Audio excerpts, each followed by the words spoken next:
industry, big wireless knows it's dangerous. If you read your own cell phone manual, the manual will tell you that you should not use the device for prolonged periods. You should try not to have it by your body. So they know the technology is dangerous. And that's why they're just trying to get as much of it out there as they can before they're finally held accountable. Sadly, we've seen this all before. We saw it with big tobacco. We saw it with lead and gas. And in every single case, the big corporations did what they always do. They lied. And then they paid off politicians and they paid scientists and they silenced people and discredit them. And sadly, they did get away with a lot of it. And that's what we need to make sure doesn't happen with 5G.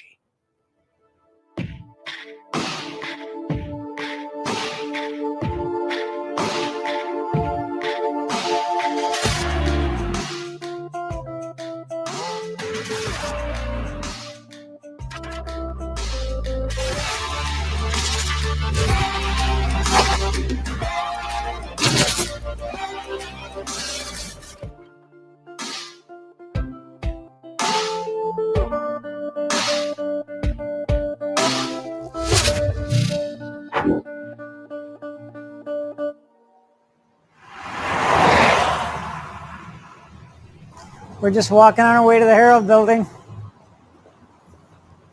Okay. Starting to go up. Oh, there they are. There's a bunch of antenna up there. And as we approach them, we cross the highest threshold it shows is above 100 milliwatts per centimeter squared, and we're at 600 milliwatts per centimeter squared. And it says we should avoid long time stay in this area. We're way above the safe limit with 4G technology. If 4G is crossing thresholds and 5G increases by an order of magnitude, maybe that's something to be concerned about.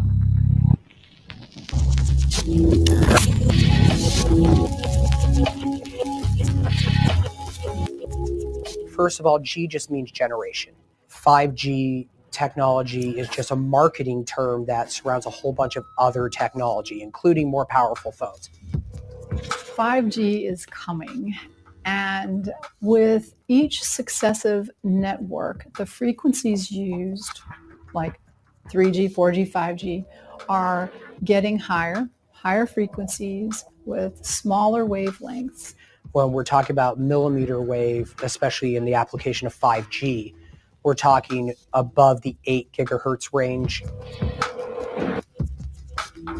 What we need to keep in mind is that spectrum includes waves that are normally filtered out by the Earth's magnetic field. So we are not normally exposed to those waves on a daily basis or are evolved to deal with. It's really high here, the RF. It's interesting. That's really interesting. Trees are actually, you know what, we shouldn't be cutting trees down. We should be planting more trees. As soon as I walk by the tree, it drops way down. And so the kind of wavelengths that will be used in 5G. Did you hear that? What I have literally been saying now for years. Look what happens when he goes past just a couple little trees. That's really interesting. Trees are actually, you know what, we shouldn't be cutting trees down. We should be planting more trees. As soon as I walk by the tree, it drops way down. And so the kind of wavelengths that will be used in 5G, they do not travel as far. They're absorbed by things like trees, your skin, buildings. And so in order to create the communication that they're going for with 5G, they're going to be placing frequent cell towers. Just because of the smaller wavelength, it has to be propagated.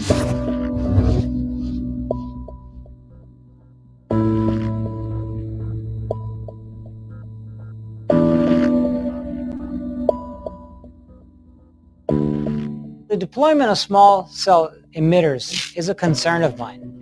And the reason it's a concern is because these small cells have to be located in close proximity and with line of sight. So it means, for example, trees have to be cut down. It means we need a lot of them. it means that very, very many orders of magnitude more radiation than is necessary, exceeding the FCC's already too high levels of emissions. We are now going to artificially greatly increase the amount of exposure that we have. On top of that, we're going to bring the emitters right next to our homes, right next to our schools, and the amount of radiation we're going to be exposed to has never been done before in known history, and we're all going to be exposed to much greater levels than we ever have. I mean, we're at the beginning, the infancy in our understanding of what electromagnetic fields do to the body. And we're all wondering, is it a problem? We function because of moving currents in our body, okay? That's a basic principle. Nerves function because of shifts in electric charge. And the movement of electric charge in our bodies is affected by radiation from the outside, okay? And the structure of the water in our body is very important for normal function. And that also is affected by charge coming from outside the body. And when you understand those two basic things, you see that this whole field of the electromagnetic spectrum affects us. And it was then that I started to tell my patients, well, if you're not feeling well, we might want to see if you can turn off that Wi-Fi router at night, try and limit your use of cell phones. So these kinds of things have just gradually come into my practice. And as you start to understand more and more about it, it makes a person pause when you think about 5G coming up. Now, if the federal trade decision has made you wonder about the contents of your cigarette, you can be glad if you're smoking Chesterfield. Chesterfield gives you scientific facts and names its ingredients. Chesterfield uses tobaccos pre-tested by laboratory instruments.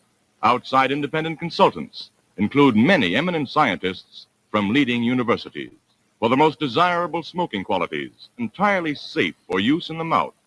Believe me, friends, Chesterfield has for your smoking pleasure and protection every advantage known to modern science. So there have been studies done all the way from the 2G era up. And there are two types of studies. Like when Big Tobacco ran their own studies, there are industry studies, and those studies are heavily biased, and they try to pretend like this technology is safe, and it's not.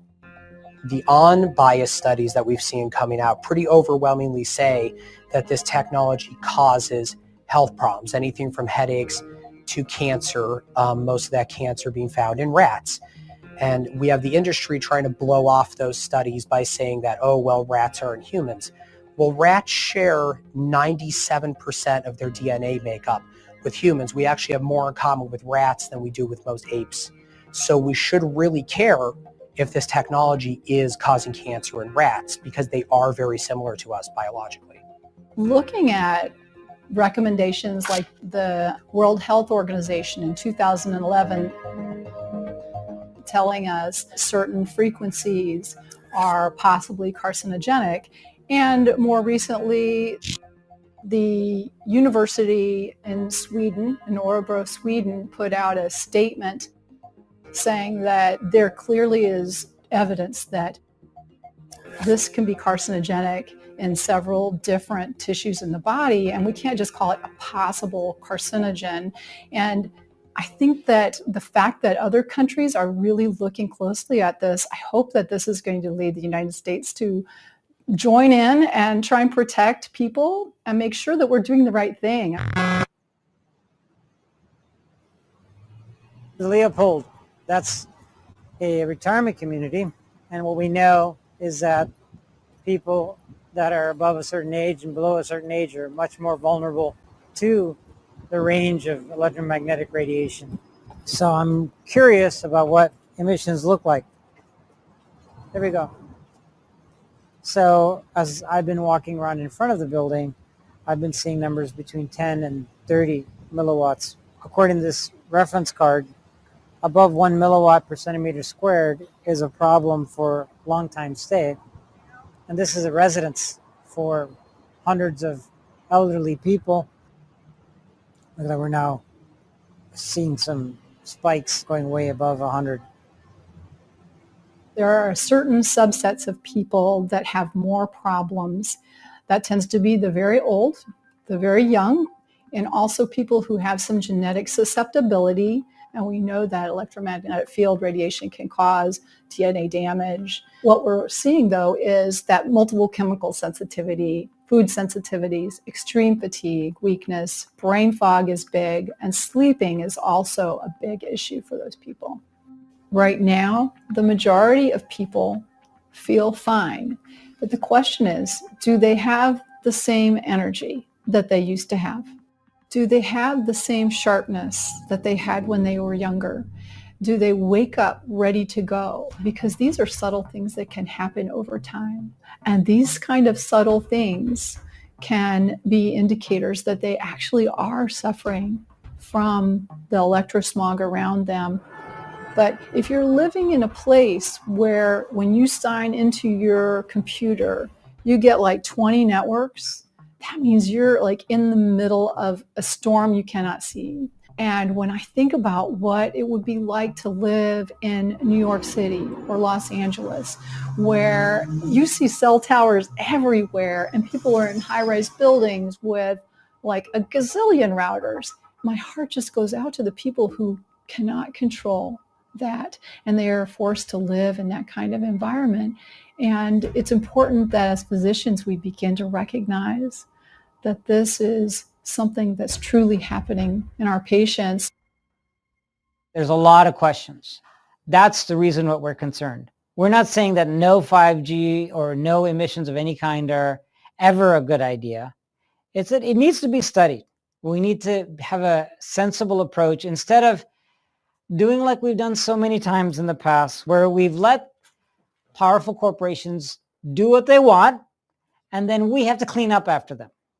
So maybe this time we can think ahead a little bit and have a measured deployment so that we don't have to clean up after the mistakes.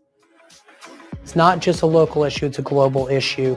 Because we have satellites for 5G, we're going to be putting small cells everywhere, which means a lot more people will be in direct line of sight of 5G emitters and constantly bombarded. We need to realize as a species that we have done a lot of damage to the planet.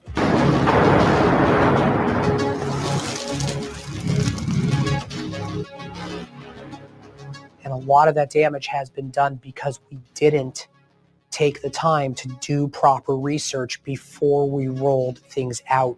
I love my cell phone. Don't get me wrong, I really do. And I use it a lot. I'm trying to be careful with it.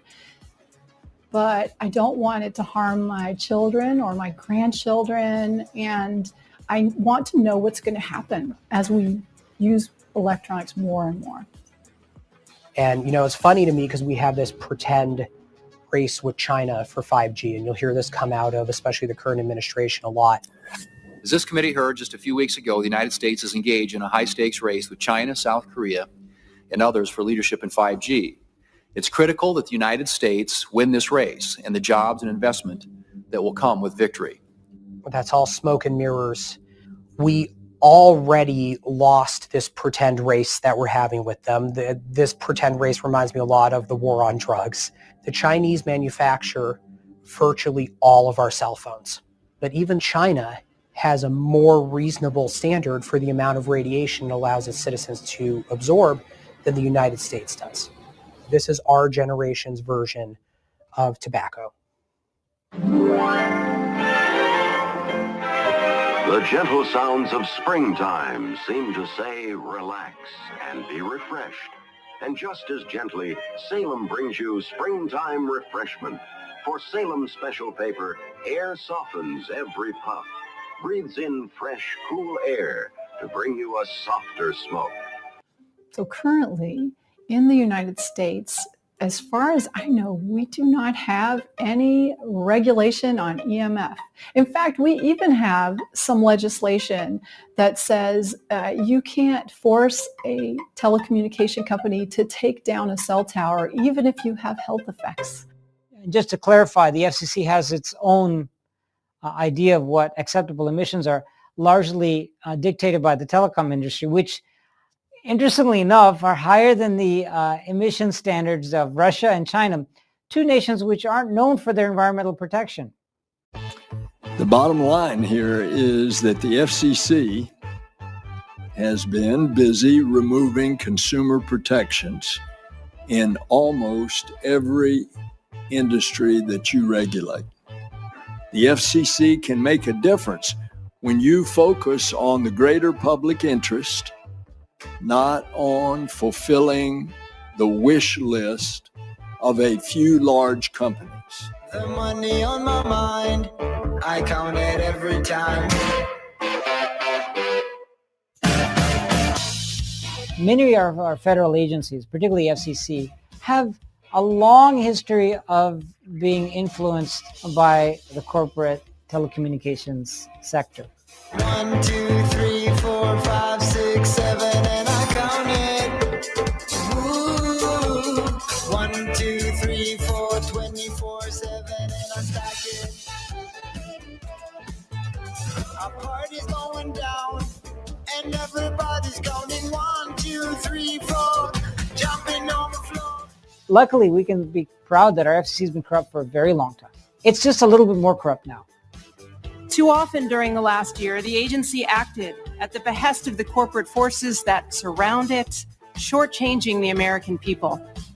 You can see it clearly with our rollback of net neutrality. And there's that whole thing we seem to have forgotten about, how all these big telecoms attacked our First Amendment rights and attacked net neutrality in the not too distant past. We should have stopped doing business with them as soon as that happened. I dissent from this spirally spun, legally lightweight, consumer harming, corporate enabling, destroying internet freedom order. I dissent because the public can plainly see that a soon-to-be toothless FCC is handing the keys to the internet, one of the most remarkable, empowering, enabling inventions of our lifetime, over to a handful of multi-billion-dollar corporations. The money got my mind. One of the challenges that presents to local officials is how do we fight this giant collaboration between the largest corporations in America and the federal government to basically serve corporate interests rather than the public's interest. That is overwhelming. I can understand. I feel overwhelmed by that too.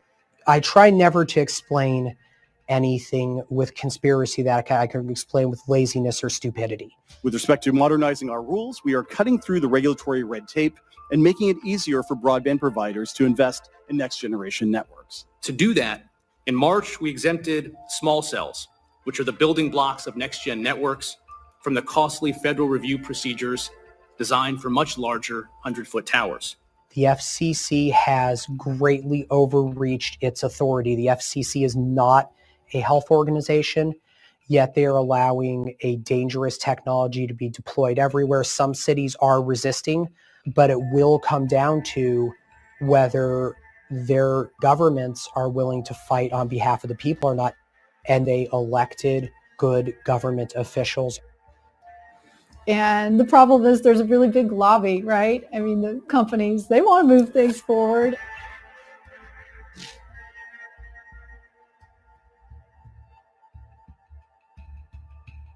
If we could just stop where we are and confirm the safety of what's happening now before we do something that's going to deeply affect our kids. See, it's funny. I'm a technologist. I'm not against people using technology. I just don't want us to be stupid about the way that we're doing it. And this is 5G is an unintelligent way to roll out new technology.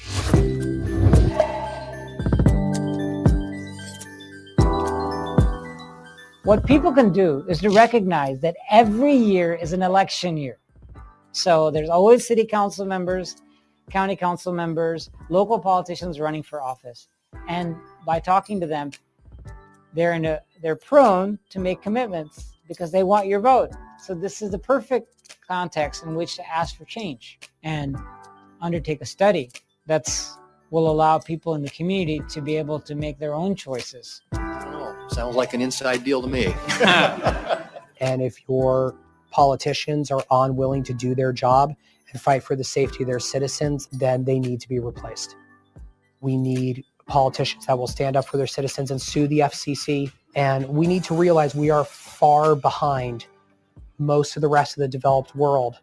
And the reason we're behind them is because we don't have public fiber optics. One of the lies that big telecom puts out there about 5G is that, oh, it's going to be so fast, the latency is going to be so low, it's going to replace fiber optics. It's laughable to think that 5G can replace fiber optics because 5G requires fiber optics.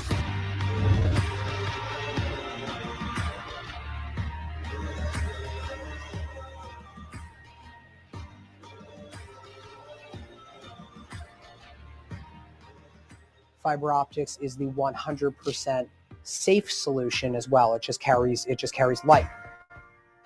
So some of these cells are going to be so close to houses and businesses anyway that you might as well just hook directly up to the fiber and actually have choice of how much EMR exposure you're getting.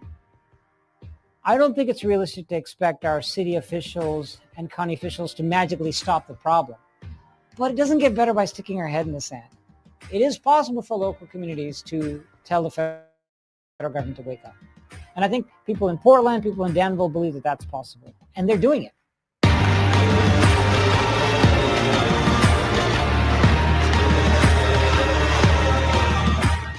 As consumers, we cannot buy this technology. When our providers try to force us into this technology, we can tell them we don't want it and why, aside from just not buying it. You can use wired connections in your home. Even the Nintendo Switch has a USB wired connection now. You can do things like turning your router off. Some people go so far as to sleep in a canopy that protects them from EMF. Nobody's saying we shouldn't continue to advance as a society. We're just saying we should do it in a way where we don't poison ourselves. Our best defense against this is not to install 5G, not to deploy this technology. The case for more research is clear. Until that's done, we have to not put this technology in. You just don't give the 3-year-old the knife. I mean, and so that's kind of almost how it seems, is with an unknown being unleashed all over the world that 5G is. Is that going to be dangerous? I have seen no studies or tests on the 5G network in terms of safety. That's the greatest concern right there. And until we understand more, it is going to be hard to say what's going to happen when 5G rolls out. You and I are rats in this experiment. We really are. So I think that's something that hopefully, wouldn't it be nice if it didn't have an effect, but it has to be studied by scientists. My name's Rebecca O'Brien. I live in West London. I've been electromagnetic sensitive for roughly 17, 18 years. My main symptom is headaches. It just literally makes my head feel like it's being squeezed. It was more like a vice that's crushing your head. I thought it was due to the fact that I'd moved from a 2-bedroomed bungalow into a small flat. So that went on for about 5 days, and then I went to see my mother, who was not for being then, and it went. So I thought, great, it's just stress. So I came back to the flat, and it started again. Frequently when I come out of the building and leave for the day, I get lightheaded and dizzy. It's strange that there's nothing wrong with me medically in terms of an inner ear infection or fever or any kind of sickness. It's been happening for probably about 2 years, 1.5 years now, I guess. I'm thinking it might be related to EMF radiation. It's really not fun to live with, and the thought of 5G is only going to make things 1,000 times worse.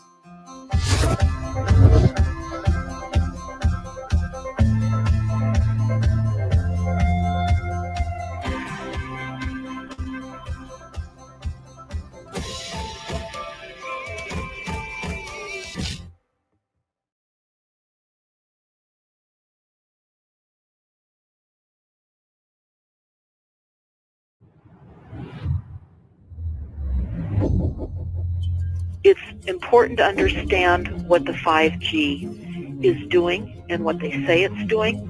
We're told on the IEEE beamforming document that this technology cooked your eyes like eggs in World War II.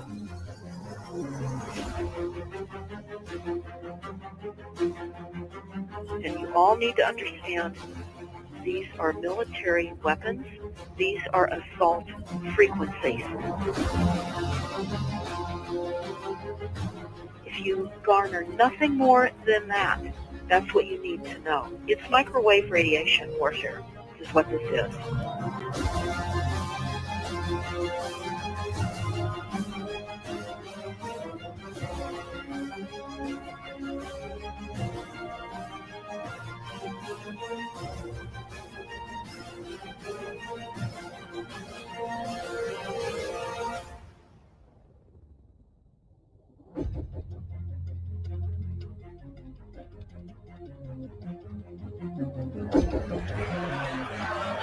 Ladies and gentlemen, please join me in welcoming to the National Press Club Federal Communications Commission Chairman Tom Wheeler.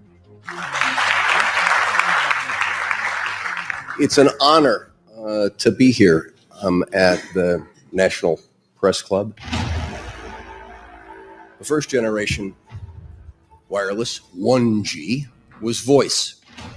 The second generation 2G allowed both talk and text.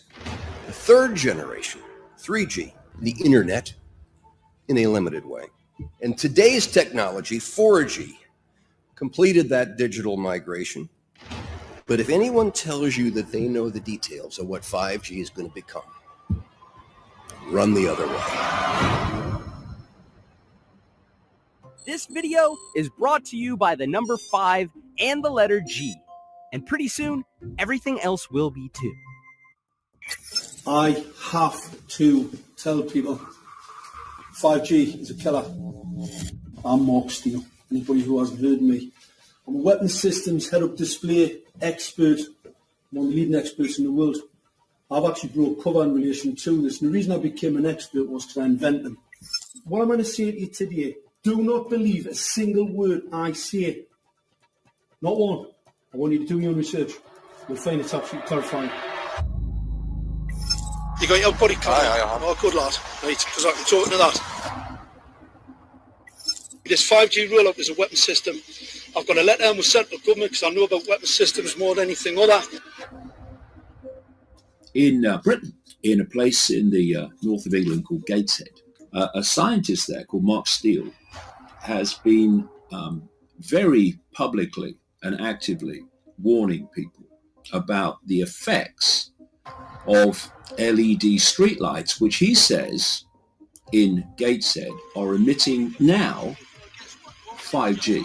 Right, what's the crack? Hey, lads. I'm just having a word with these Gateshead council workers about replacing these transmitters on these lights that are causing harm and assaulting the community. This is an existential threat to the economy, to the environment, and humanity. Transmitters are everywhere, then everyone's at risk, surely.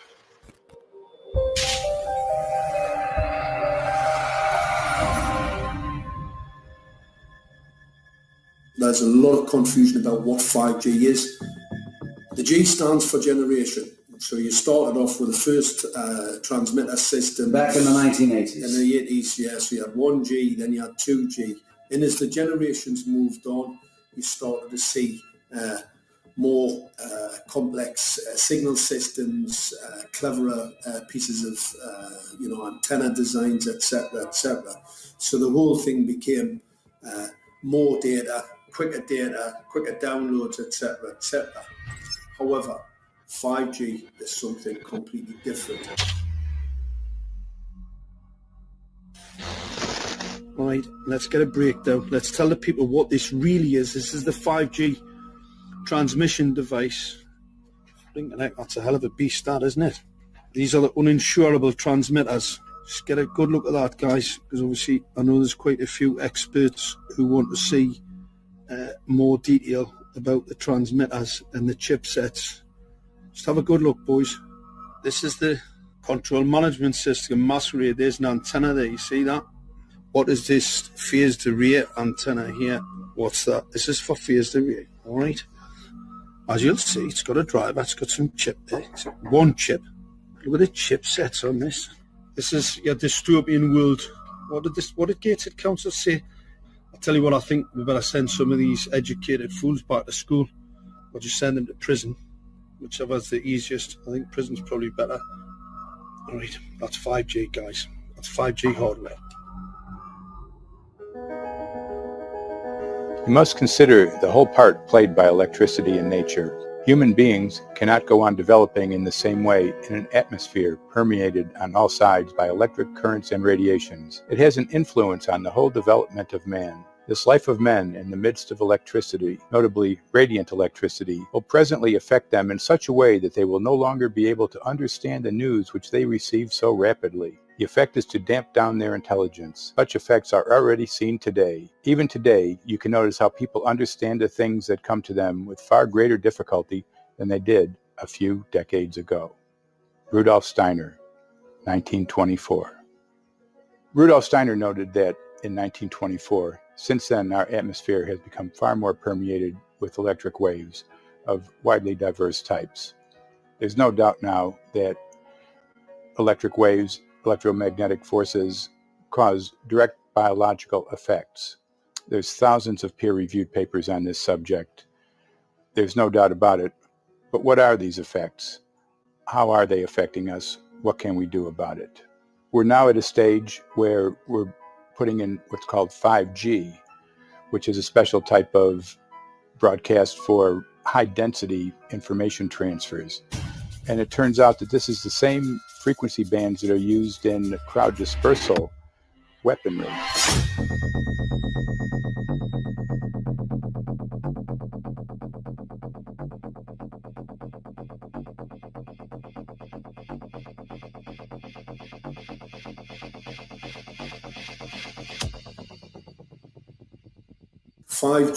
First and foremost, is densification.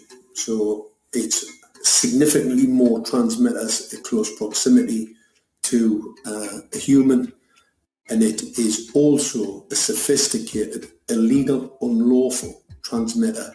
What I mean by that is it is a high-gain dielectric lens antenna, and what that allows 5G transmitters to do is to 3D map its environment in your home. The 868 megahertz frequency is specific for battlefield interrogation systems, so sub-gigahertz. It allows the signal to travel through concrete brickwork with ease, and it can actually data gather. It is a target acquiring system. Phased array is basically radar off the battlefield. It is extremely good at identifying targets and being able to lock onto targets. And not only that, it can specifically target you as an individual. So any judge sitting on an interesting case, let's say, any lawyer, any barrister, anybody doing any work that is potentially controversial, your life could be at threat. So the antenna design that you currently have on top of these LED streetlights, masquerading as a control management system, it basically battlefield interrogation equipment. The first phased array unit was actually called Mammoth, used by the Germans during the Second World War to identify Allied aircraft. Obviously things have moved on significantly since then.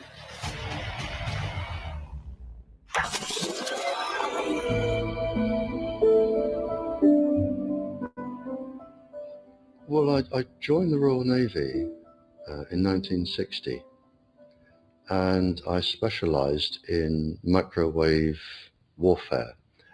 Radar, obviously, which uses microwave, but they don't just teach you radar, they teach you all about microwaves and other uses. So I understood about microwave warfare and how it can damage people, how it can harm people. Microwaves then were used as weapons, as they are today. It is a perfect stealth weapon. And when governments don't like a group of people, for instance, the ladies who protest at Greenham Common in England about the American missile base, they camped, they were microwaved. We microwaved Catholics in Northern Ireland to make them sick. It goes on all over the world. And it's a weapon that you don't know you're being targeted because the dose is very, very low, which is actually more dangerous than a high dose. It's very, very low, and it may take a year or two, but you can cause neurological damage and cancers with low-level microwaves, and you can make all your opponents sick. It's a perfect weapon for a government. Our impulses are being redirected. We are living in an artificially induced state of consciousness that resembles sleep.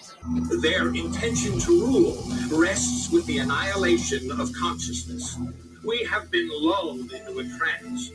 They have made us indifferent to ourselves, to others. We are focused only on our own gain. Please understand, they are safe as long as they are not discovered. Keep us asleep, keep us selfish, keep us sedated. Almost immediately, I had neighbours knocking on the door, talking about children bleeding from the nose. I had images posted on Facebook. And one neighbour in particular came to my door and mentioned the fact that since the LED street lighting had been installed, she was bleeding from the nose every single night.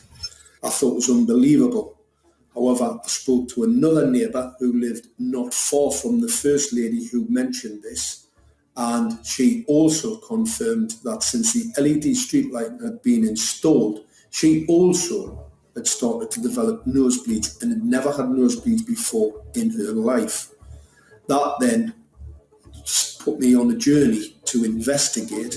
I measured microwave radiation levels from the transmitters on top of the LED streetlights. The basic 868 megahertz, it was significantly higher than the current Council of Europe 1815 resolution, which is a maximum of 600 millivolts. I've measured up to over 3,000 millivolts. 5 to 6 times higher than the guidelines. Significantly higher than the current Council of Europe 1815 resolution, which states that 200 millivolts should be the maximum. The Bioinitiative report states that it should be significantly less than that. So we've got the Council of Europe, that's, you know, the international criminal courts are stating that, you know, the learned judges have said that 200 millivolts, and I'm measuring in bedrooms in Gateshead, minimum 600 and up to 4,000. Does this mean that in 2020, 2021, when 5G is destined to roll out globally, that you're going to get those kind of readings everywhere all the time? Everywhere all the time. Worse than that? Worse than that. Yes, 5G will connect the Internet of everything. If something can be connected, it will be connected in the 5G world. Hundreds of billions of microchips connected in products from pill bottles to plant waterers, requiring massive deployment of small cells. We won't wait for the standards. Now, to make this work, the 5G build-out is going to be very infrastructure intensive. We must reject the notion that the 5G future will be the sole provenance of urban areas. The 5G revolution will touch all corners, and that's damn important. The interconnected world of the future will be the result of decisions we must make today.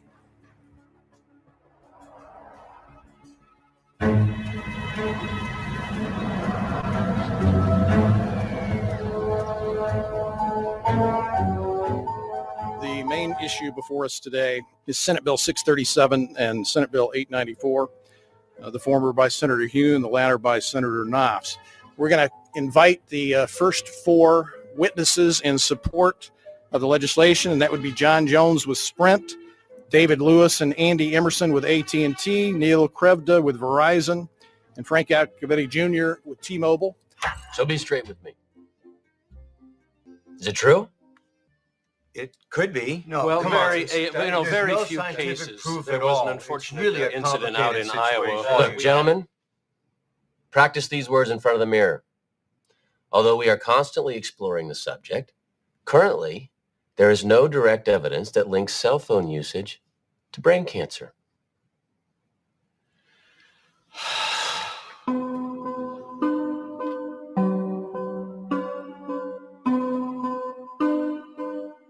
I'm Sharon Goldberg. I'm an internal medicine physician. I've practiced medicine for 21 years, and my background is mostly academic, internal medicine, hospital-based, clinical research, and medical education. I'm a certified Microsoft small business specialist. I've worked on space station designing the cabling system for the airlock module, where I was responsible for EMI, EMC analysis, which is electromagnetic interference, electromagnetic compatibility. I am a professor in the Department of Epidemiology, Biostatistics, and Occupational Health, and I teach there both toxicology and health effects of electromagnetic radiation. My name is Daphne Tachover, and I'm the founder of an organization called We Are the Evidence. We are an organization that represents the many adults and unfortunately many children who have become very sick from wireless technology radiation. There seems to be a couple false Easter eggs being put out there right now. I want to make sure we dispel that right off the gate. The effects of wireless on health scientifically are very, very clear. So it's always pushed back to the definition of an acceptable level of radiation. And that's what this is, by the way. This is about radiation. Wireless radiation has biological effects, period. My name is Dr. Angie Kolbeck.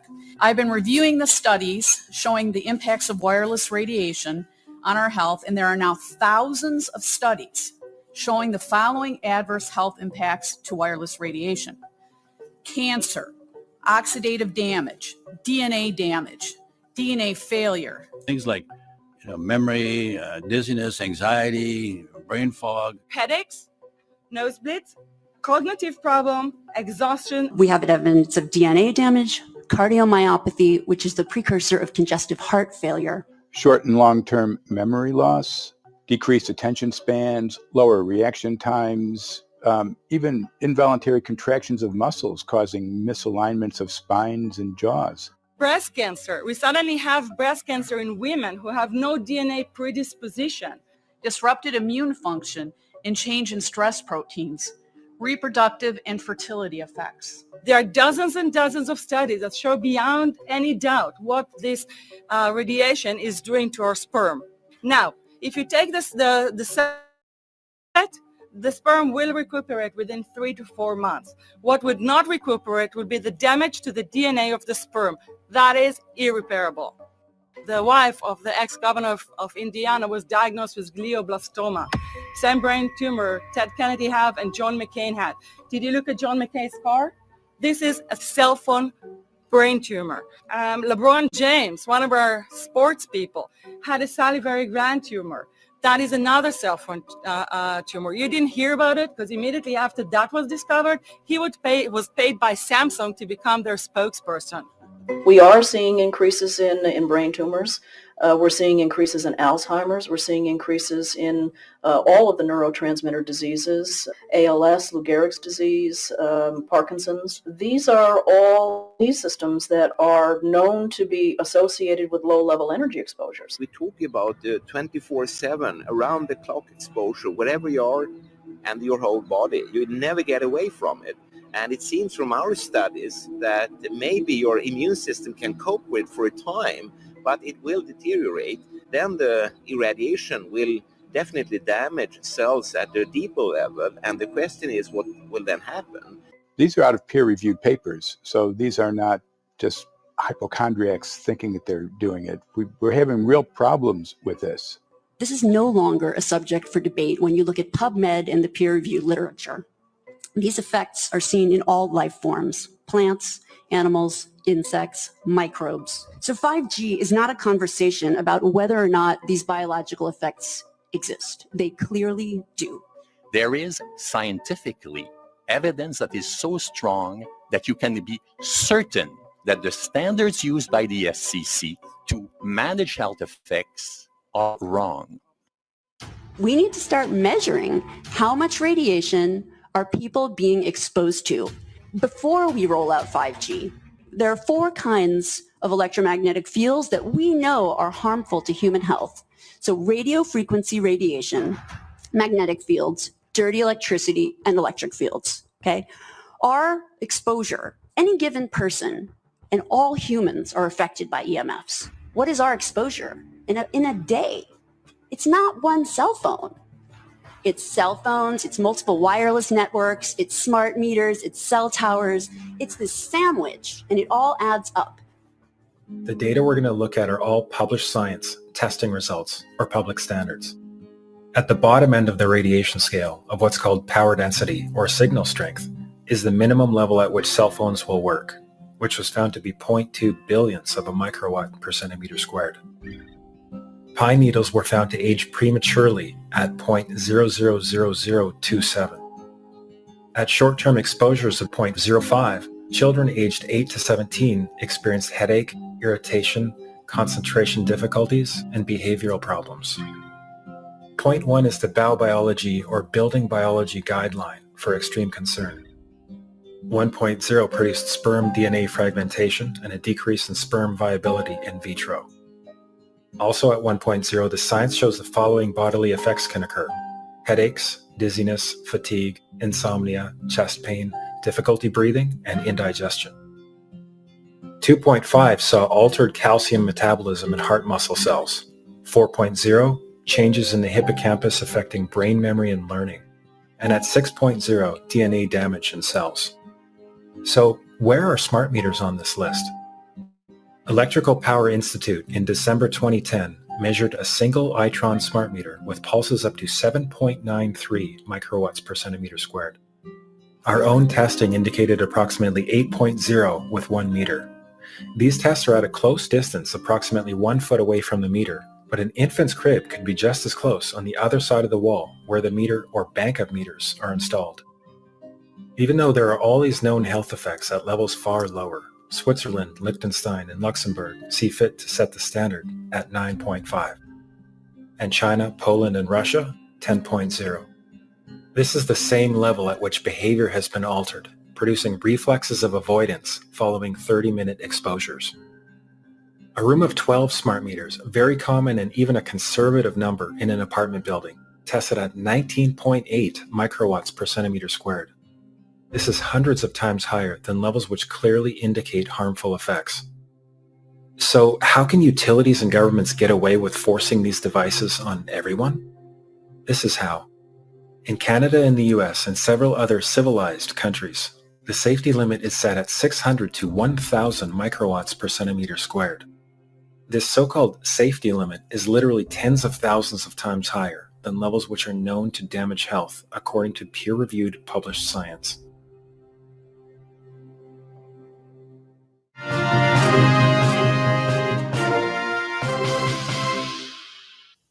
Faster, better, more reliable internet.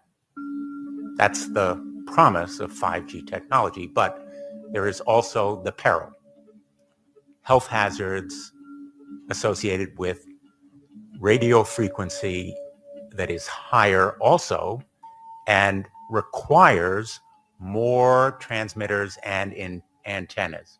And the stark, simple fact is the health hazards are unknown and unstudied. And that is a sign of neglect and disregard on the part of the Federal Communications Commission that seems unacceptable.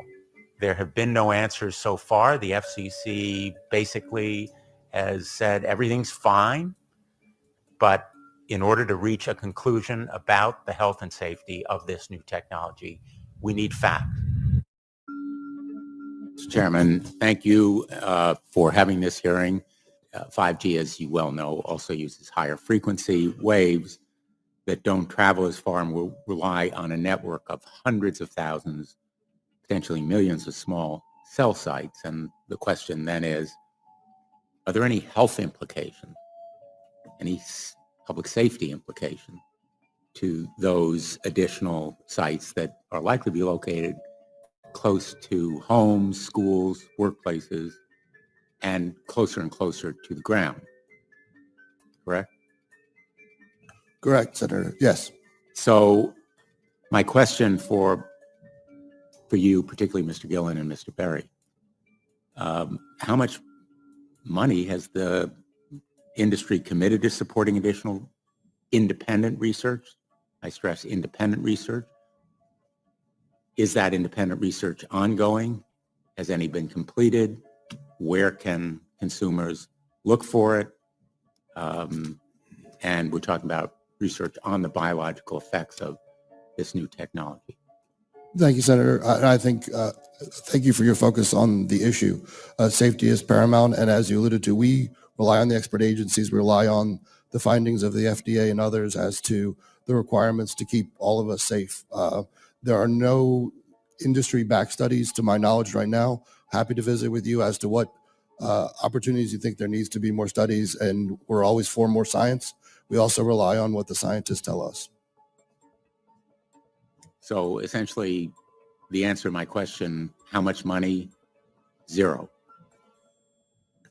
I can certainly follow up with you, Senator. To my knowledge, there's no active studies being backed by industry today. Anybody else know of industry commitments to back research, fund it, support it, to ascertain scientifically the health effect? No, I'm not aware of any. So there really is no research ongoing. We're kind of flying blind here so far as health and safety is concerned. Thank you, Mr. Chairman.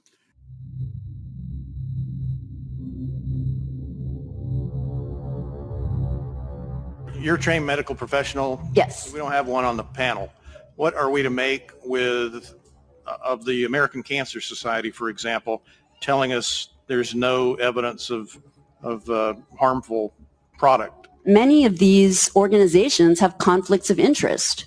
Very briefly, if you can, what do you mean by conflict of interest? One of the first things that you teach residents is that you always have to look at the funding. There's a tremendous amount of sponsored research by people who are hired to do studies to find no effect. And that's plagued this field in a number of countries. The radio frequency radiation work that we did was supported by Motorola.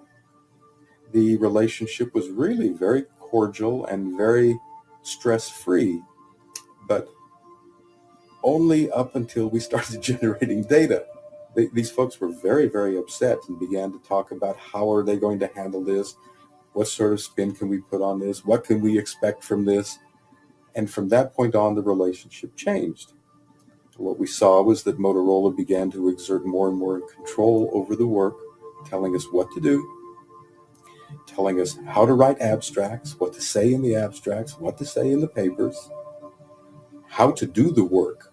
No, don't do this. Yes, do it this way. This was unacceptable.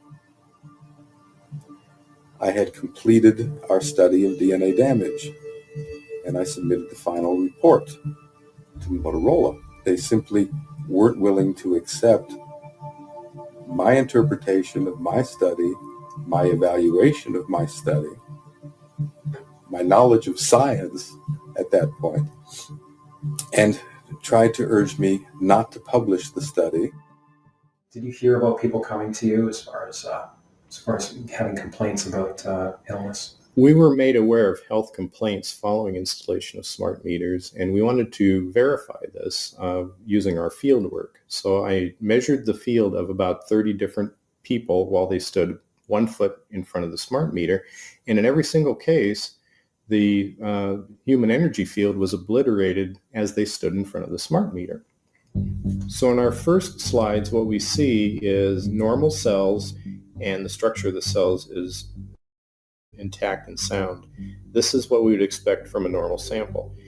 So after 2 minutes of exposure in front of the smart meter at about 1 foot away, we see a totally different story. Sample 1, you can see a lot of degradation in the cells. The cell walls have been broken, and you see changes in the cells which are called mycoplasma. It shows a mutation to the cell. In the second sample, we see a different type of degradation to the cell membranes. You can see a corrugation here. This is called bottle cap formation, and it's known that this occurs due to oxidation or exposure to free radicals.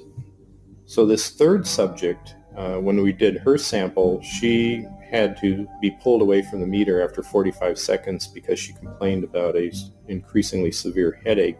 And here you see a phenomenon called rouleau, where the red blood cells are stacking up, which makes it very difficult for the blood to deliver oxygen to the tissues as they would be their normal function. Every single one of these is a degradation. Every single one of these shows a trauma to the blood cells, and that came from something, and the only variable was the smart meter. The good news in all this is the patient and the blood can return to normal once they have been removed from the influences of these stressors.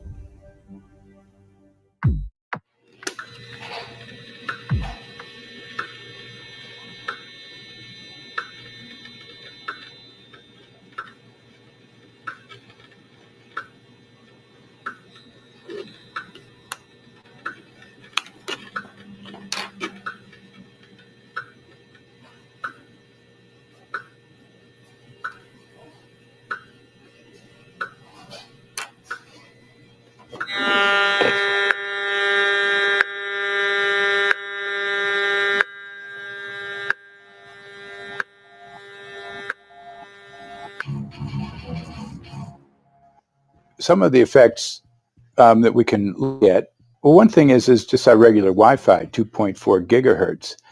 That's in the same range as microwave ovens, which are also called radar ranges, because that is radar. 2.4 gigahertz is interesting. It's not the peak absorption rate in water for microwave frequencies, but it's at a point where it allows full penetration, because if it came in at the peak, it would prevent the insides from getting warm. So that's with basic Wi-Fi. Now, when we look at 5G, 60 gigahertz, this is what they call active dispersal sort of weaponry, just keep people back. It burns the skin. It doesn't penetrate, but 60 gigahertz is the frequency of oxygen molecule absorption. Since they have electrons that they share with each other, what we breathe is actually O2, pair of oxygen. So being bombarded with 60 gigahertz could very well impair our oxygen absorption rate in our body, and thereby the whole basis of our living system. Martin Pall says, putting tens of millions of 5G antennas without a single biological test of safety has to be about the stupidest idea anyone has had in the history of the world. So assessing all this, we have experts in various fields, military EMF weaponry, biological effects on humans, firefighters that are getting cognitive impairment by being there in them, countries that are banning these sort of technologies around schools because of the impairment to cognitive. Let's weigh that up in light of what Rudolf Steiner said in 1924 about just mere radio causing the impairment of cognitive functions on people, that they can receive news from around the world, but they can't understand it as well because of the effect of the electricity. We have to say, something smells sinister here. With the fifth generation, it's actually a whole new ballgame. It's not using the same technology. They're switching to military-grade millimeter wave technology. And when you look at this technology, I mean, if you go and look at DARPA reports, come and look at some of the patents that the United States military has put out on what they can do with psychological weapons, all sorts of things, crowd control, active denial, anything you can think of. This is what they can do with 5G. So any type of military application you can think of, which is an electromagnetic base, they can do with 5G. And they're putting this out blanket across the population. Ladies and gentlemen, the President of the United States. Good evening, my fellow Americans. In the councils of government, we must guard against the acquisition of unwarranted influence, whether sought or unsought, by the military-industrial complex. The potential for the disastrous rise of misplaced power exists and will persist. We must never let the weight of this combination endanger our liberties or democratic processes.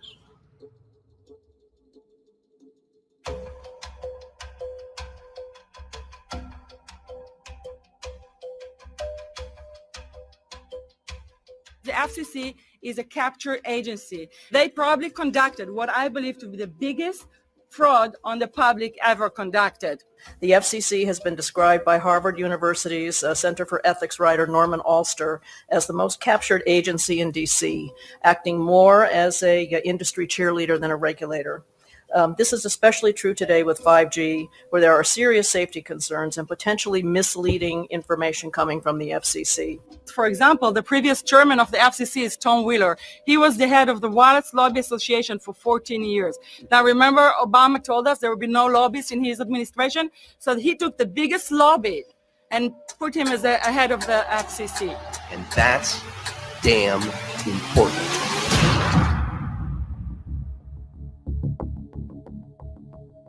In 1993, the FCC started a rulemaking to adopt the IEEE regulations on this issue.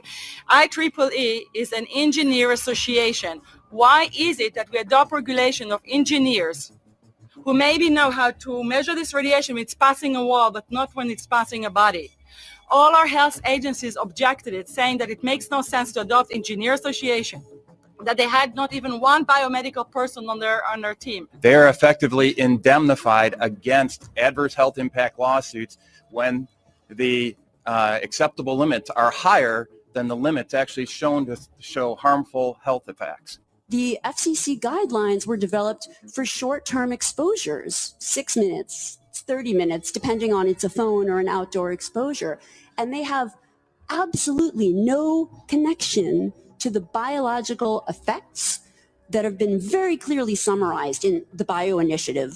So as you can see, there's a number of individuals in this room today that have serious concerns about this as regards to their health. If one of your companies decides to put one of these small cells up at a pole that's within, say, 50 feet of one of their houses, what recourse do they have to say, is there a way to move it somewhere else?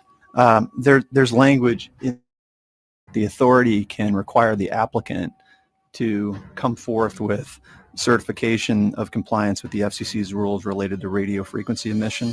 Remember that denial of request or denial of permit request that you can put in?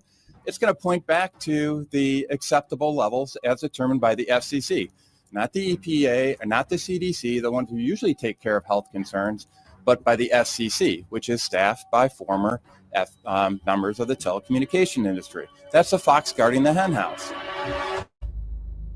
It's a fact that most insurance companies will not indemnify against EMF effects. Telecom companies around the world are warning their investors of potential major costs due to real or alleged risks of EMF pollution from their products. Interestingly enough, they're warning their investors, but they're not telling their customers. They're basically keeping it quiet because that's where their money comes from. So we're using technology that could be very potentially harmful to us, and the investors know it. But their only worry is that they might lose money, not that our health might be affected. First of all, I think what you should really think about is why is it that they're not insured? It's not that they chose to be self-insured. They actually rejected by the insurance company from being insured because they understand the risk. And so the insurance companies, the big insurance companies, will not insure the telecommunications? So there's insurance companies, and then there's what's called secondary insurance companies. Secondary insurance companies are the insurance companies that insure the insurance companies. So in an event that insurance company, let's say I insure Verizon, and it may not be able to meet the claims, then the secondary insurance company is kicking in. Like Lloyd's of London. Sorry? Like Yes, Lloyd's of exactly. London. So two leading one would be Lloyd's of London and Swiss Re. Both told the insurance company not to insure the wireless industry, and this is why they're not insured. And that should give you a hint. Now, this is exactly why they have to prevent a health lawsuit. And how did they prevent lawsuit? That goes back to Section 704.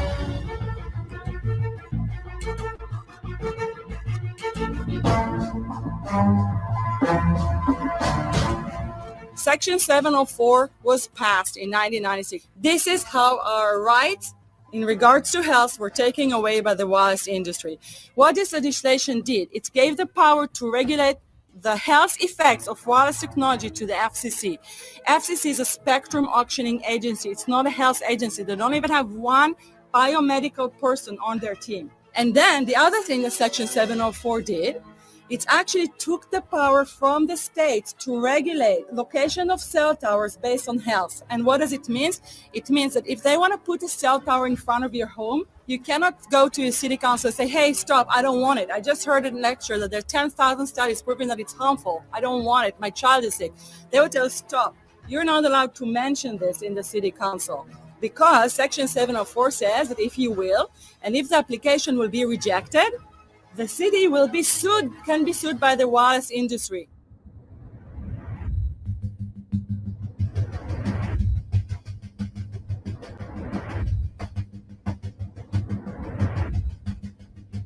A major U.S. government study on rats finds a link between cell phones and cancer. Very first government study linking the radiation from cell phones to cancer. 2-decade, $30 million federal study out today found there is some evidence of a link between cell phone radiation and brain cancer.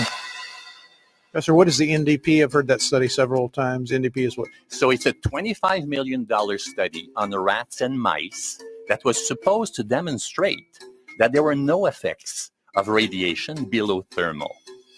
And in fact, it demonstrated exactly the opposite. And it follows on the heels of two major studies on animals that said exactly the same thing. And that study was designed perfectly to make sure that it cannot be challenged, that there will not be any doubt. That's why it took them 14 years. That's how they prevented discussion of health. And why do they want to prevent discussion of health if there's no problem with health? Simply put, FCC is completely unprepared, unable, and possibly unwilling to oversee 5G for safety, even as it barrels toward us. They are falling back on tired definitions and panaceas long since disproven by science. To make matters worse, recent FCC rulings and numerous industry-friendly bills passed at state and federal levels between 2016 and 2018 removed the last vestiges of local and state review over infrastructure siting, just when we need it the most. When those first studies were performed years and years ago, nobody knew about the importance of the microbiome, the role of the microbiome and the immune system, and even less the role of the microbiota inside our brains, that is the microbes that are normally resident inside our brains, whose influence on brain function is nothing but immense. And you may think, well, who cares about the microbes? The less microbes we have, the better it is. Well, we know by now that this is not absolutely the case, because microbes are truly essential for the development and function of all our organs and systems. Our immune system is based on the microbes we have in our gut. And our brain also has microbes that influence its function. In tests, it's been found things like mold.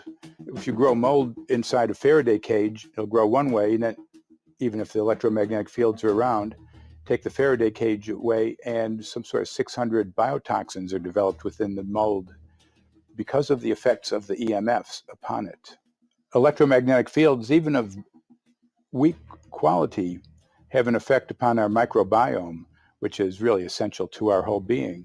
This is going to eviscerate microbial DNA inside human beings, which is our effective operating system, number one.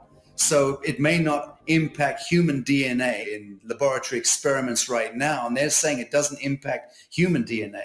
But given that human DNA is less than 1% of the cellular DNA in the human body, the rest of the cellular DNA is microbial, and we know that this will eviscerate microbial DNA. So we're talking about a takedown of the operating system of human beings. Exactly. I couldn't have put it better myself.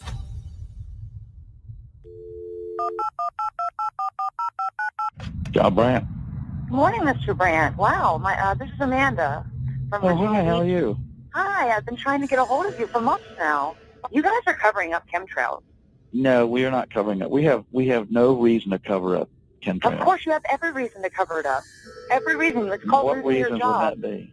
Oh, well, you personally, you would lose your job if you were to reveal anything to me, and it's probably unsafe for you to even be speaking about this, No, it's considering not the types of individuals you work for. It's not unsafe.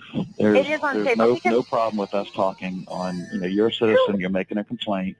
Oh, Lord, have mercy on myself. It's a complaint in an area that we don't have authority to regulate.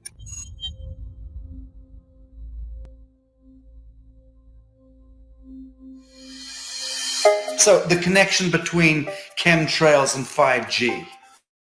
Connected. The metallized particulates that would allow the 5G phased array, so basically the radar, it would allow it to be able to identify you, so it can watch you, it can identify you in your own home 24 hours a day, 7 days a week. For the last X amount of years, we've been through chemtrailing, and that is now the cat is out of the box. We've had these nanoparticulates raining down on humanity for years now, impregnating our bodies, by best account staying inside our bodies. Those nanoparticulates, what you're saying, are creating, building up a kind of a phosphorescence glow capability so that we can be flagged up in our homes, behind concrete and steel, inside bunkers, in the basement, doesn't matter where you are. The 5G will be able to now triangulate, map, and read you because you as a living being are impregnated with these nanoparticulates, which are acting as a kind of transmission and reception technology. It's exactly, absolutely exactly.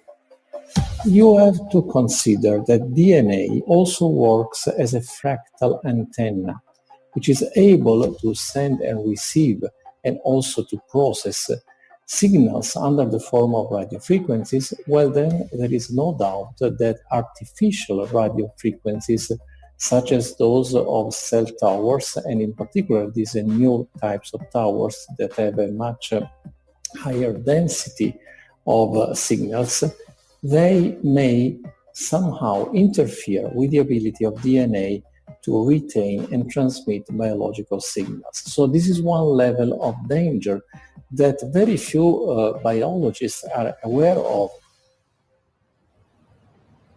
How much effort was put forward to address this? What most of these people are, or many of these people are here for, which are the health concerns. Was there any dialogue back and forth? Was there any working? Was there many studies evaluated to look at regarding this area? Maybe not every person that has concerns on the legislation was brought to the table. Okay, so from your perspective, you feel that there was a legitimate amount of time to evaluate the data that the opposition would have on this? Absolutely, and I wouldn't put forth something that I didn't believe in. And I'll tell you, as I mentioned earlier, and it's been commented several times amongst the panel here, this is truly an economic development issue. Our 3-year-old, again at home, is outraged when we pull out the driveway and he's not able to access Wi-Fi.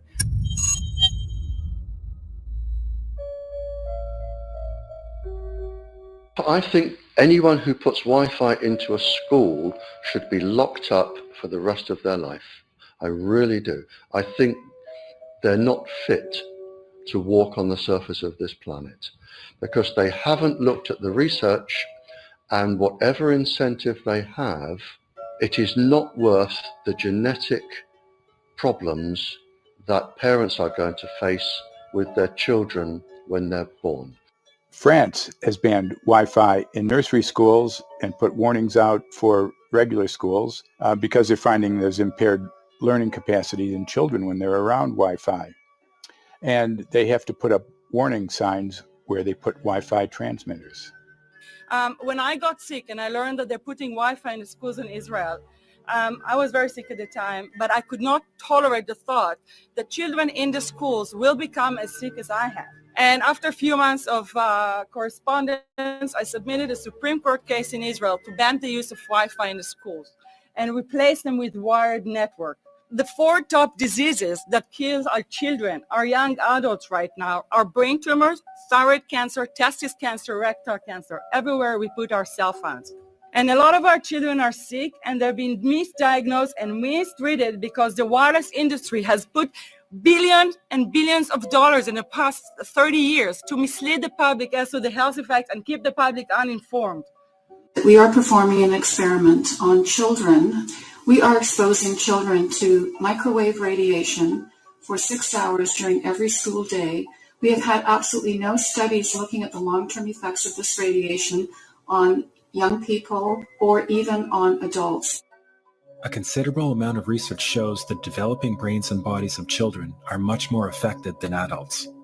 And there are clear indications of a link between increased electromagnetic fields and autism spectrum disorders.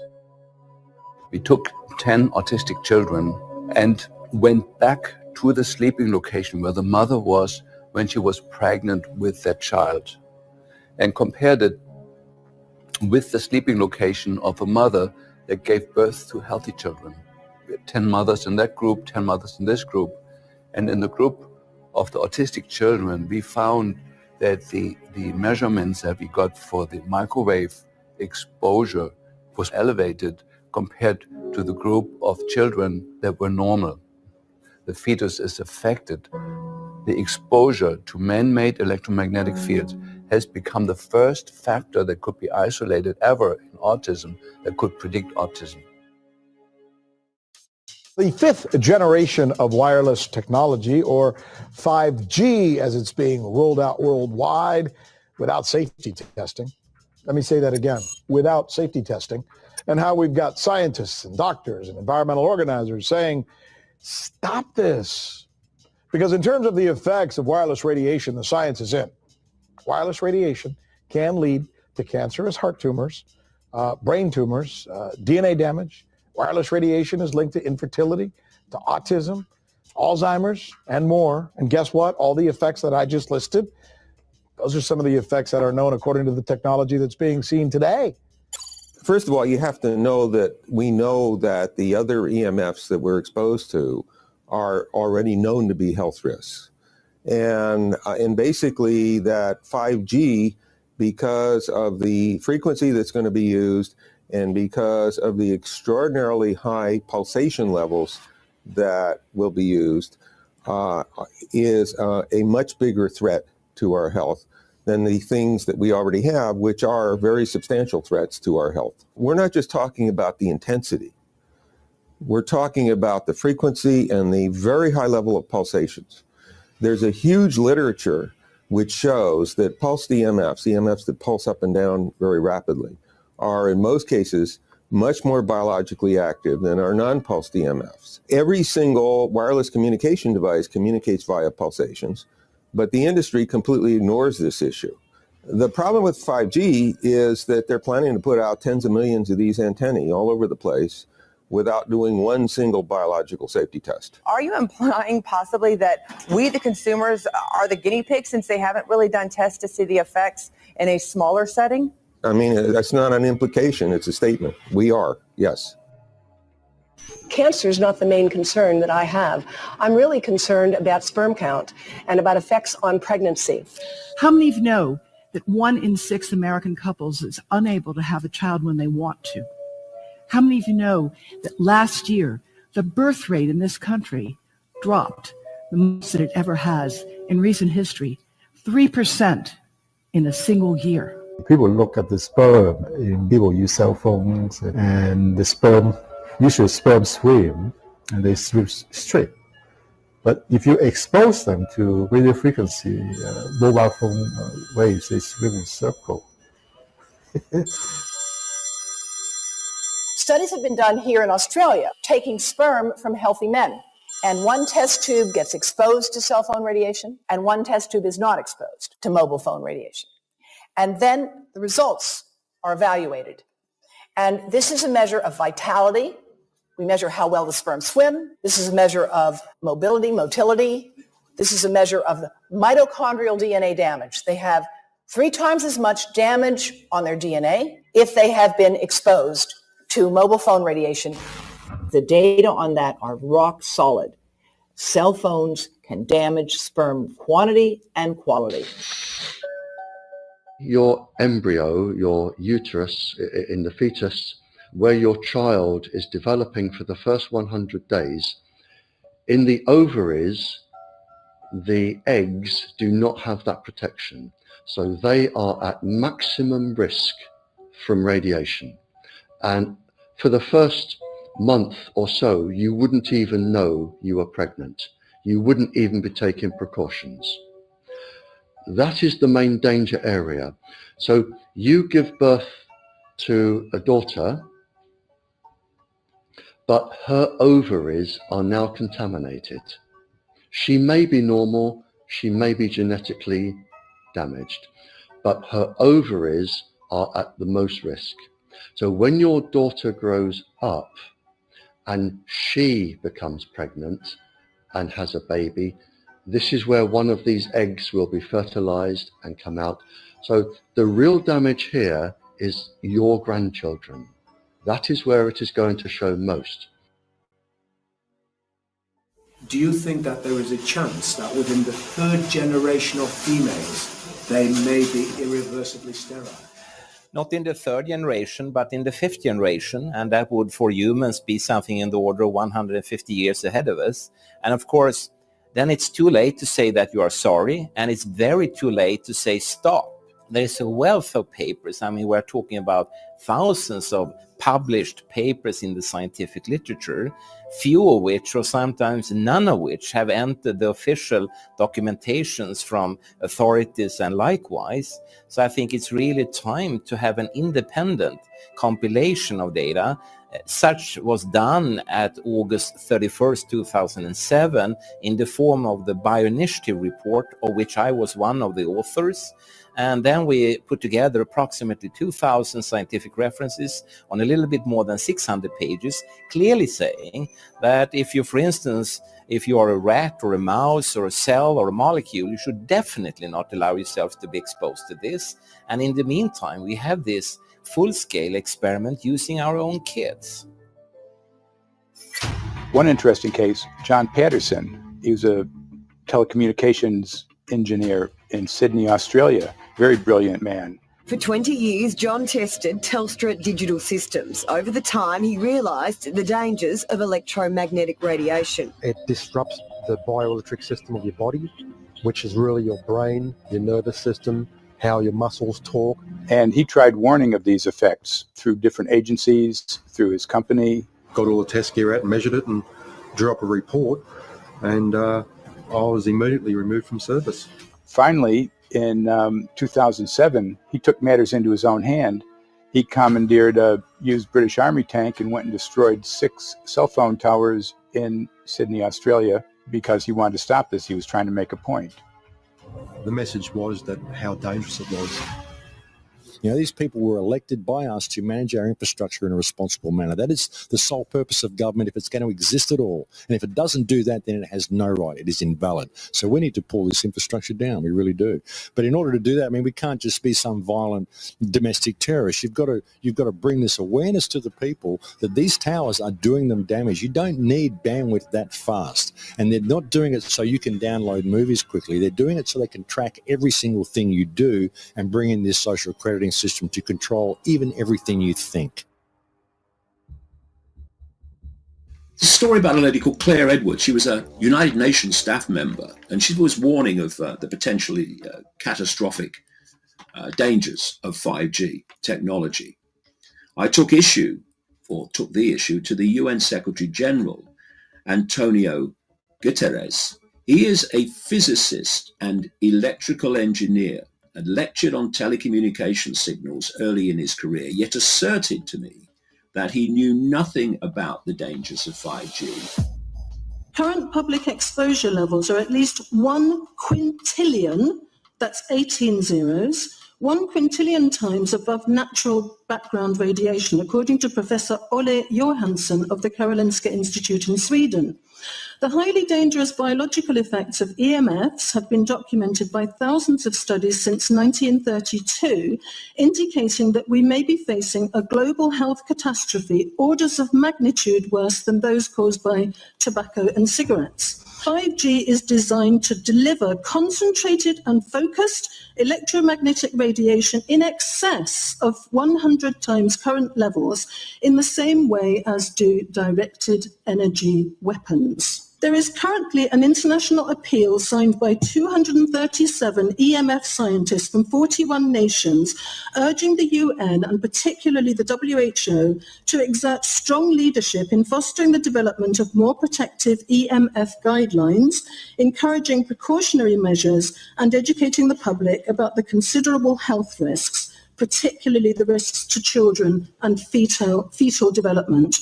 Sorry, because we are talking with someone that is a little bit ignorant on these things. We're talking to the Wi-Fi systems. I'm worried because I put those devices in my house. I will have to, I mean, I'm a confess my ignorance on this. We will have to. I'm going to raise this with WHO, which I think is the organization that might be able to deal with it properly, because I must confess I was not aware of that danger.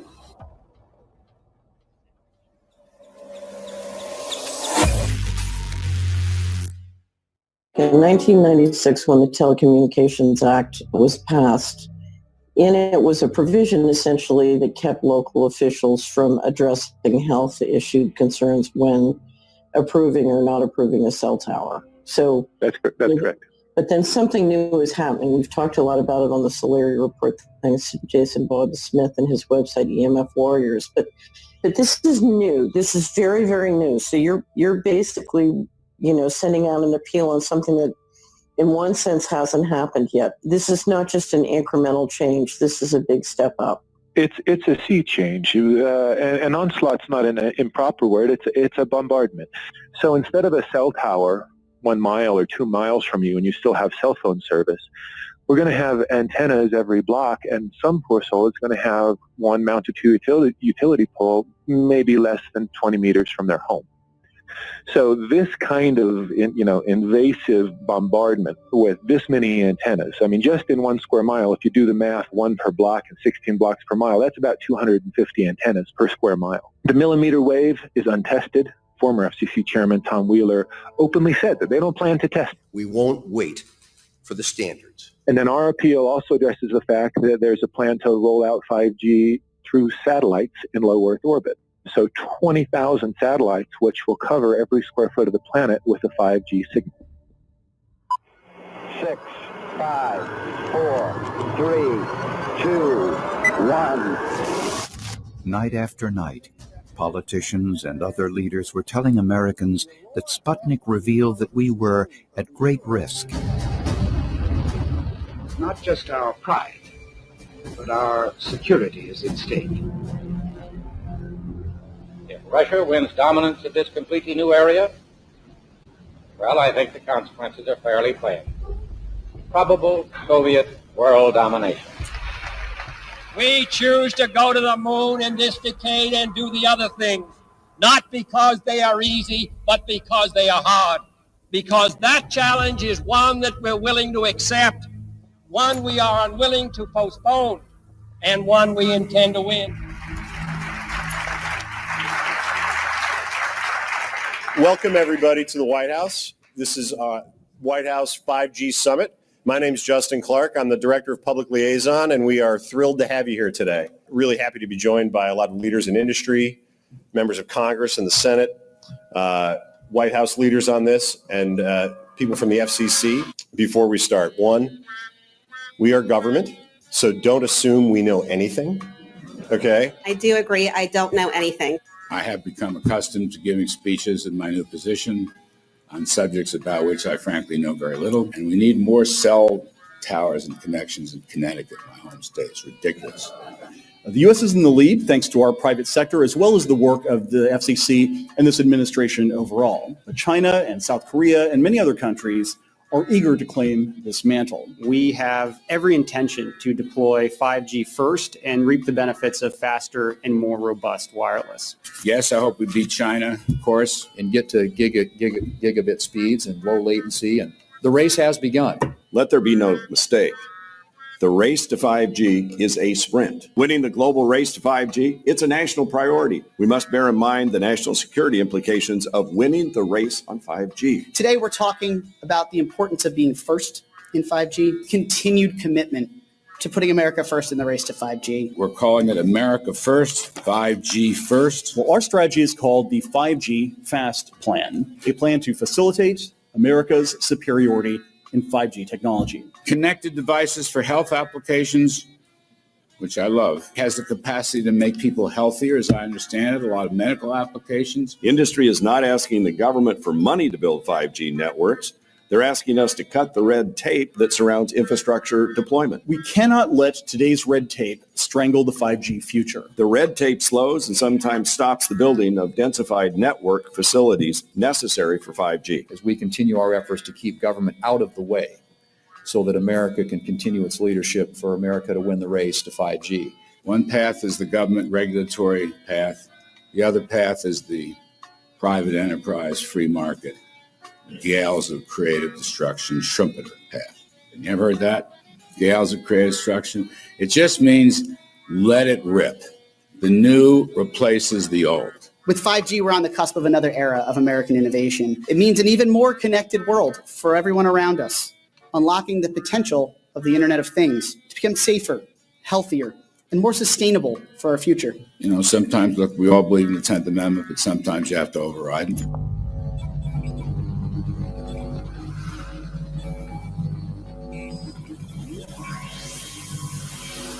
By the way, the 1996 bill permits that kind of override.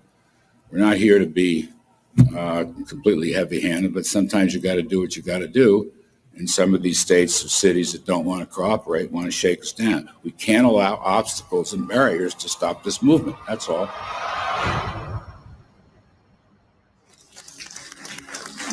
And this happened in Canada. I mean, there were some activists I was working with up there that said, well, you know, we won a victory. We got the Public Utilities Commission to allow us opt out. And I said, boy, that's divide and conquer. They just got rid of the people that were raising hell. So, you know, that's not the answer. We need to opt out everybody. An opt-out is an agreement to pay to not be harmed. An opt-out is volunteering into extortion. An opt-out says that if I don't pay you, you have the right to harm me. So that doesn't work. This is a mandate. This is being pushed down your throat by a company that is not responsive, by a government that is not responsible, and it's being done in a collusion that's designed to undermine the individual rights of individual people and communities across the country and around the world. The Minister for the Environment has a duty. His duty is primarily to ensure that there is cleaner, better, healthier environment for people in this country. It's a simple duty. He also has a responsibility in regard to science and innovation to make sure that that happens. What seems to be happening here, in fact, one could say undoubtedly happening here, is he's using science and innovation to ensure that our right to life is threatened. There have been no public debates. There is no public discourse. There are no public disclosures as to why, when, how, what is going on in regard to 5G. That by itself is a breach of ministerial responsibility, and one which we really should look at in terms of a private prosecution against the ministers who have failed to protect our right to life. Okay, smart technology, smart meters, smart cars, not that smart, huh? What does smart mean? Anything that has smart attached to it, secret militarized armaments in residential technology. That's where smart came from. And smart, every bit of technology that you see today has all been developed for either some type of battlefield, some type of intelligence gathering system. And obviously these developments have to be commercialized, and people have actually took them into their homes. The definition of a smart grid is a wireless system that will fundamentally turn every single appliance in your home into the equivalent of a transmitting cell phone. That's every computer, every television, every furnace, every air conditioner, every coffee machine, every printer, every single appliance that you have in your house will eventually, in a smart grid, have an antenna that's embedded into it that will transmit your usage data to a smart meter on the outside of your home that will then transmit your usage data to another tower receiving a usage signal that will then go to the utility company for supposedly billing purposes. Not all signals will just be about your individual use. There will be aggregate meters that will bounce signal from house to house to house within a neighborhood that will then accumulate all of the usage data that will transmit that to the utility company. Now, what that will do is that the end metering system that is transmitting all of that data will be firing an RF signal at many, many times a second, which will increase the average homeowner's radio frequency radiation exposure exponentially. This picture shows some aphids on the leaf of an orange tree shortly after radar equipment was installed at a nearby airport a number of years ago. I noticed that every few seconds, all the aphids would tense up in unison and do sort of a little dance, as you see in the picture. Upon further investigation, I found that the interval of time between the activity of each dance coincided exactly with the rotation of the radar rotor device at the airport, which was a distance of approximately 14 miles. The antenna arrays create this steerable beam, which helps concentrate the energy. The beams get pointed at the user. What's a MIMO tank? Massive in, massive out. British government have got a plan to roll 400,000 out. This is so that you've got 5G in every nook and cranny, every part of the countryside, so that you can have autonomous tractors, believe it or not. However, those transmitters, these are radar. It is phased array radar. Though that radar signal sweeping the countryside will kill every pollinator, every biological structure, it will sterilise livestock, it will kill the ground. So consequently, land won't have a value. Obviously, farmers will die. The community will be under attack. The community will be under attack. If we can't produce food, if we kill all the pollinators, we're in serious trouble. The takeaway is that 5G, the $1 trillion rollout of 5G by our friendly local government, is definitely a weapon system masquerading as a modern efficiency technology. It most certainly is. And what I put it down to, it's economic terrorism. There is no value, nil, in killing off your population, in destroying your ability to grow food, to kill all your pollinators. They may have a nice financial number on a piece of paper, but in reality, dementia, diabetes, all the things that are currently crippling the NHS, a burden on the country, illness issues, the focus of that cause can be identified and has been identified in the science. The science is proven. The epidemiological data that we're seeing on the street is now substantiating that science. The DNA inside you, the mitochondrial DNA, you can trace unchanged to your mother, her mother, right the way back to the beginning of the human race in Africa, the Stone Age. It is unchanged, the mitochondria. And that is being unchanged in your children, which means if you damage it, your child could be genetically damaged, then her child, and her child, and her child, forever. You are condemning the future generations of every single child. There is, however, a light at the end of the tunnel, or there is some ray of hope. Thanks to the principles of biological quantum entanglement that we have learned how to exploit in the field of biology and medicine, now we can transfer the information from the microbial DNA to the human DNA. And in so doing, we can train, so to speak, the microbes to withstand whatever extreme condition they are exposed to, including this new technology. And then we can train them to transfer this resilience of theirs to our DNA. So let's say that there are good reasons to be worried about the introduction of these new technologies, but fortunately, since the knowledge in the field of quantum biology, in the field of microbiome medicine is advancing as fast as potentially harmful technology, then we can exploit this knowledge to protect ourselves from any real potential or perceived danger from these new technologies. I've met with molecular and cellular biologists, with blood microscopists, with weapons development experts, frontline activists and researchers, and all the stories I'm hearing from these experts and pundits leads to the same thing. 5G is almost certainly the end game.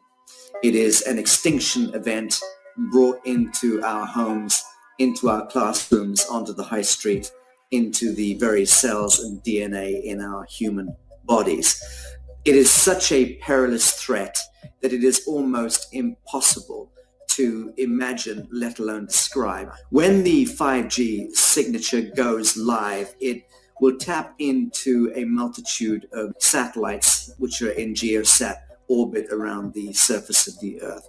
Millions of surface antennas will pick up that signaling and will then scatter the signaling into hundreds and hundreds of millions of different micro antenna systems set up on street lamps and even in your home, which you're not aware of incidentally. The LED light bulbs in your home invariably contain the micro or nanotech lens flare capacitors which will receive the 5G signaling. And it will proliferate the 5G signaling everywhere by exploding the signal into billions of photons which will target everything all at the same time. This is stealth technology. This is invisible science. But what it means in simple terms is that you will be flagged up, visible, trackable inside your own home. Anywhere you move on the surface of the Earth, they will have a lock and load tracking capability over you. You will be visible to invisible masters, each one of us, all the time. Today, our governments and the corporate sector have managed somehow to infiltrate the mainframe of our civilization and are pushing through a $20 trillion infrastructural rollout without any, and I mean without any, health science running behind it. There have been no tests. Your government and your health authorities are either in collusion on this matter of genocide and ecocide, or they're just damned stupid. And I would suggest it is the latter. Shame on the technologists and the electricians who are furthering this technology in our homes, in our offices, in our streets. Shame on the legislators and the parliamentarians and the troglodytes and bureaucrats that proliferate our society today. Shame on that echelon for putting their signatures to contracts which allow the fast tracking of this technology into our homes and onto our high streets. Shame on the parliamentarians and international leadership whose wet ink signatures and seals of office are sanctioning and permissioning the rollout of something which is arguably the greatest threat to humankind. Shame on each one of us who now fail to get up out of our homes, walk out of our front doors and challenge every so-called authority who dares to violate our bodies, our homes, and our future generations.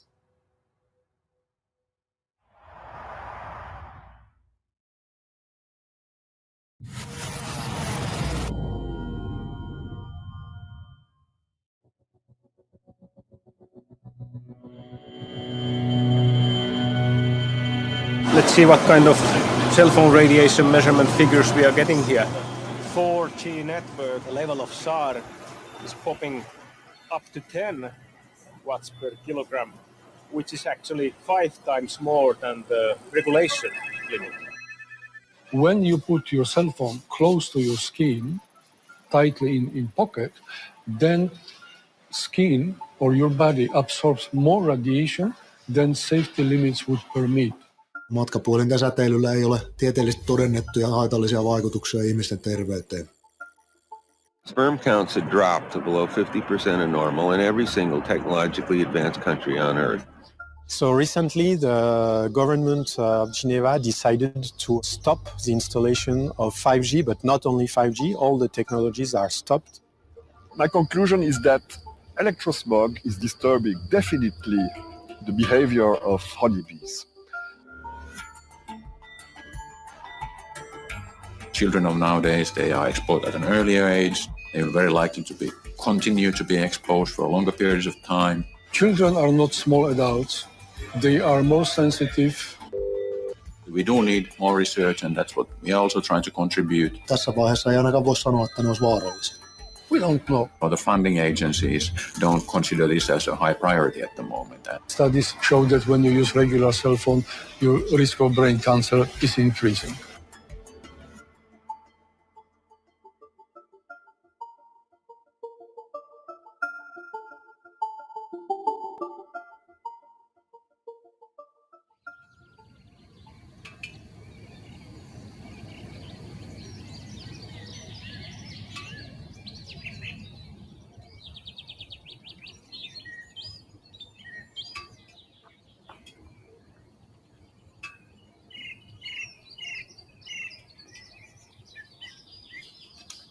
Allez, petite. Tranquille. Tranquille.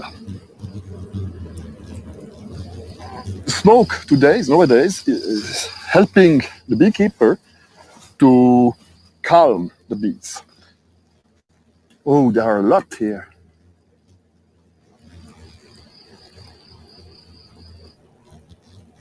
In order to perform this experiment, I have to record the noise that the hive is producing. And for this, I have to install a microphone in this so-called nourishing hole. Okay. The idea is to have a small discussion or music in this radio apparatus so that this cellular phone is continuously emitting as if somebody would speak through his phone. The idea is to check whether or not the electromagnetic fields emitted by cellular phones would have an impact on the behavior of the honeybees in the hive. So the idea is just to start the phone call, start the recording, and just wait. And in 2, 3, 4, 5 hours, to stop the communication, to go to the computer with the sound file and to analyze what was going on in the hive.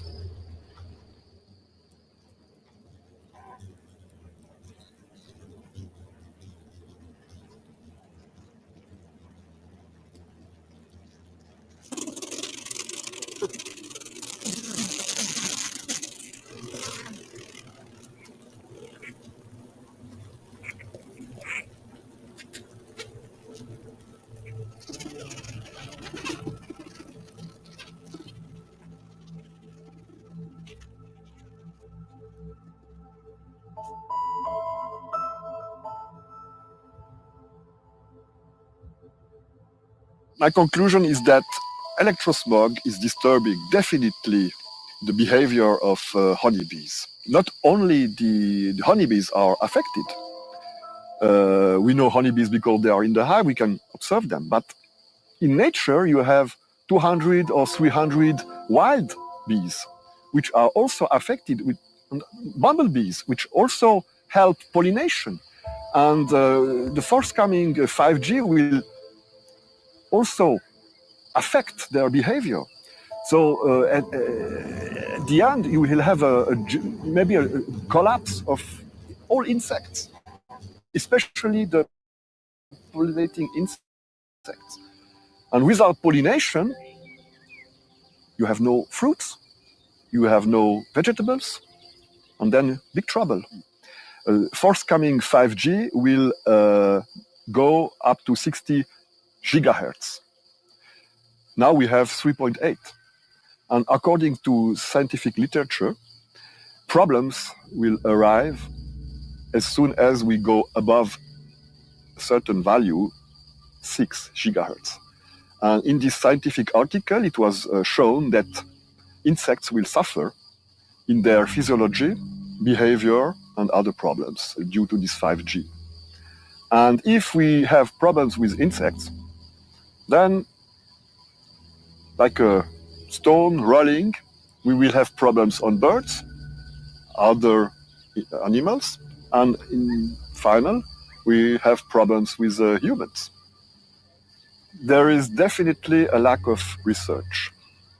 In order to make research, you need infrastructure, you need scientists, you need knowledge, and you need money. And not everybody, everywhere can do this research. You have to have an intent, you have a decision, political decision to do this research. And this is lacking.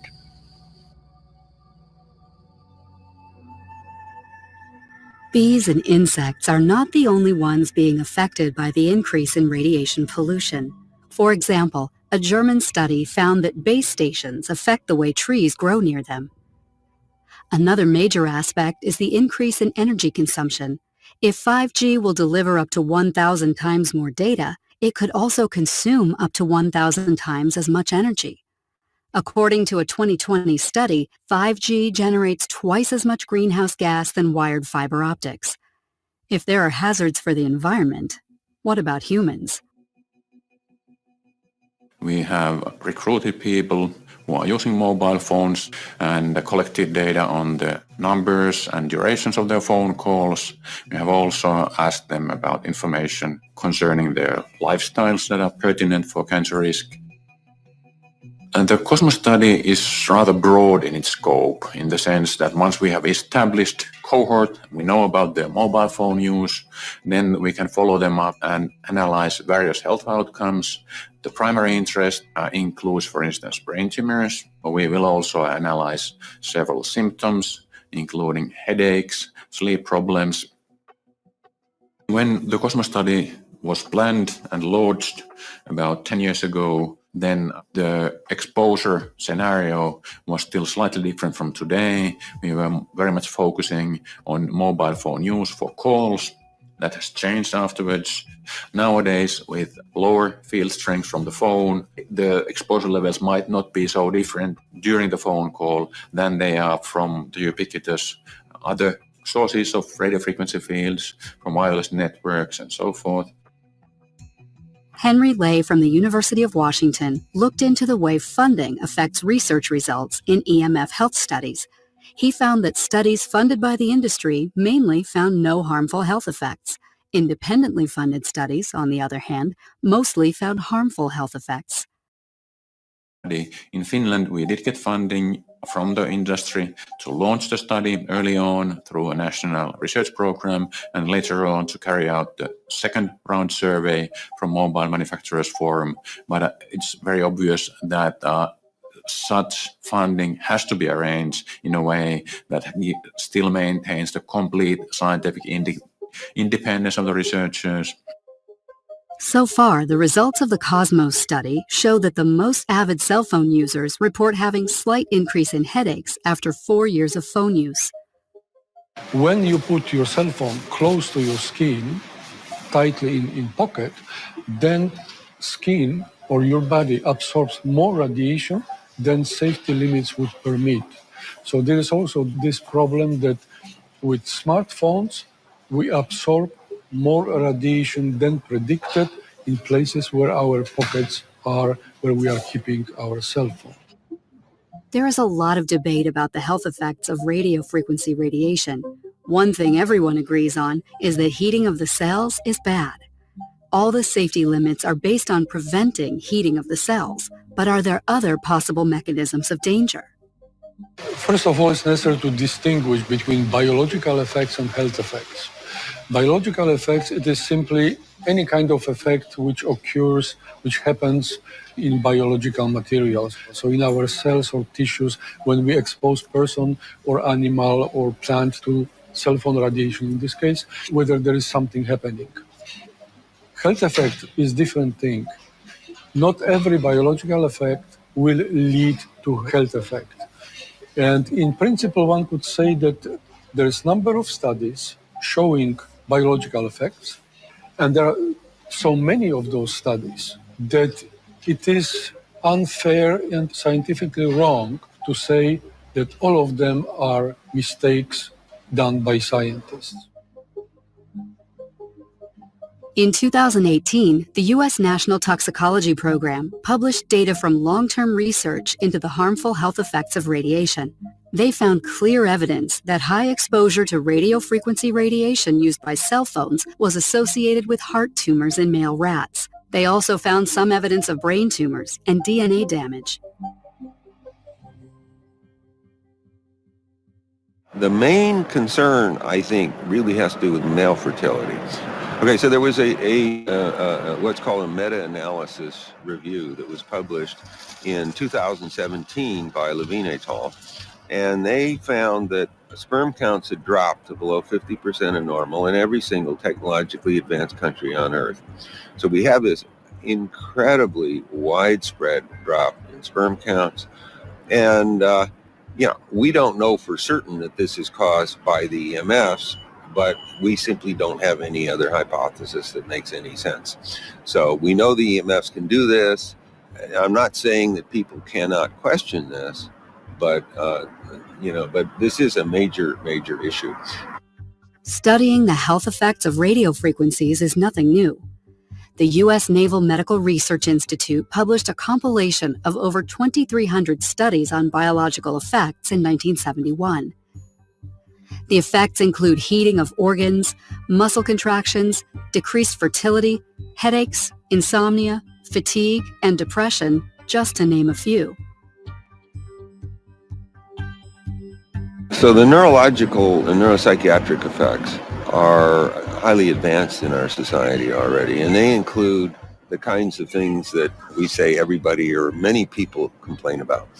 I can't sleep, tired all the time, I'm depressed, my memory doesn't work, I'm anxious, all the kinds of things that are rampant in our modern societies. And we talk about them, they're caused by stress. Well, they're not really caused by stress, they're caused by electromagnetic fields, and we know that. And there are many, many studies that have found these things.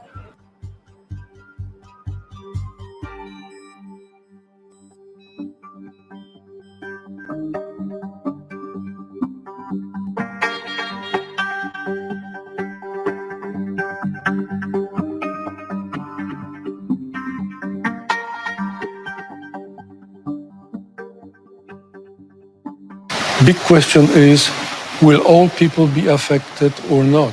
My opinion is that it will be rather limited to smaller subpopulation of people, that not everyone will be affected at these levels of radiation exposure that are permitted by current safety limits, but there might be some subpopulation of people, they might be more sensitive. There is a lot of concern about how radiation affects children. For example, Dr. Om Gandhi from the University of Utah shows how much deeper a child's softer tissue absorbs radiation compared to an adult. Exposure of children is different. Radiation can go deeper and more of it can be absorbed. And otherwise, children are more sensitive to different environmental factors, what indirectly means that they might be more sensitive than adults to cell phone radiation. I think it is sort of logical to think that children might be a special group. They might be more sensitive to the health effects because that's the case for ionizing radiation, though it's different from electromagnetic fields, but also from the perspective that children of nowadays, they are exposed at an earlier age. They are very likely to continue to be exposed for longer periods of time. So I can see the rationale for that. This what we know is limited to some 20, maybe 30 years of use of cell phone. But we have no faintest idea what will be if there is a lifetime of usage of cell phone. We have no slightest idea. We use this technology 24/7. With 5G, the Internet of Things, and Starlink, there is no escape. Adverse health effects are possible. So, are the safety regulations sufficient?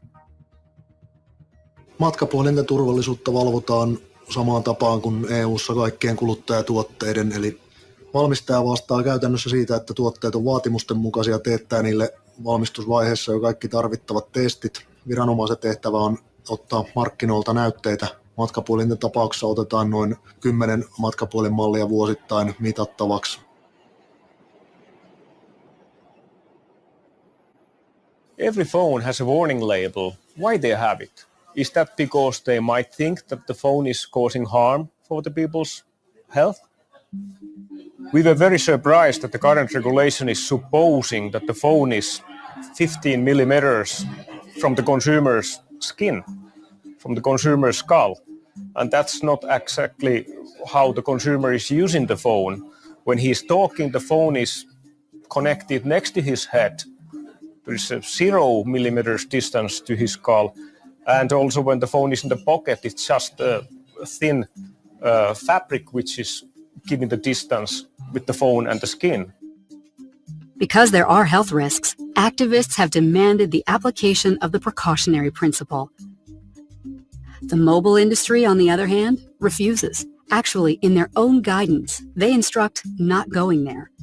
They say the precautionary recommendations are likely to increase concern and may undermine confidence in their scientific base.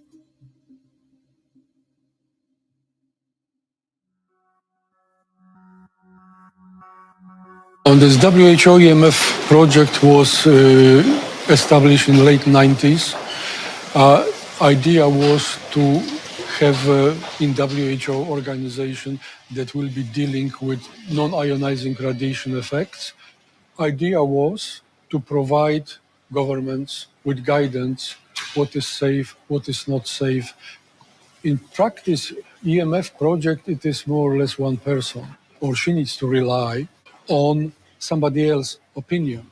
And this opinion is being provided by ICNIRP, International Commission on Non-Ionizing Radiation Protection. And in practice, it is this way that WHO is sort of front for ICNIRP opinions. And biggest problem with ICNIRP is this, that it is composed of scientists who have the same opinion. So all of them, if you would think about this bell curve, how different opinions are spread, on one end of this bell curve are those who are saying that there is really big health risk. On the other end of bell curve are those who say there is no any problem. ICNIRP is there. Whenever somebody retires from ICNIRP, new person is being elected and selected by ICNIRP members. So they are self-selecting new members. So this is sort of private club which self-propagates the same idea. In June 2020, 2 EU MPs published a report about ICNIRP. The organization is accused of systematically ignoring any scientific evidence that suggests or proves that radio frequencies have adverse health effects. It is also accused of being a non-accountable and one-sided organization. It holds a monopoly on safety guidelines and presents itself as an independent body of scientific advisors. The most important conclusion of the report is that for really independent scientific advice, we cannot rely on ICNIRP, and yet they offer advice on human health and safety to governments.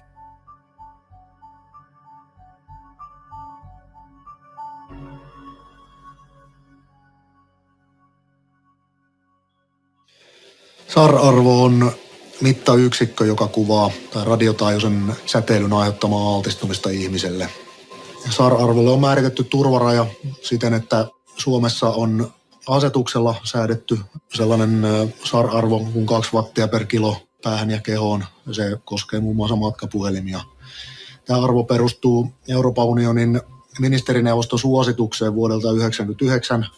Se perustuu vuonna 1998 julkaistuun ohjearvoon, jonka on julkaissut kansainvälinen ionisoimattoman säteilyn komissio.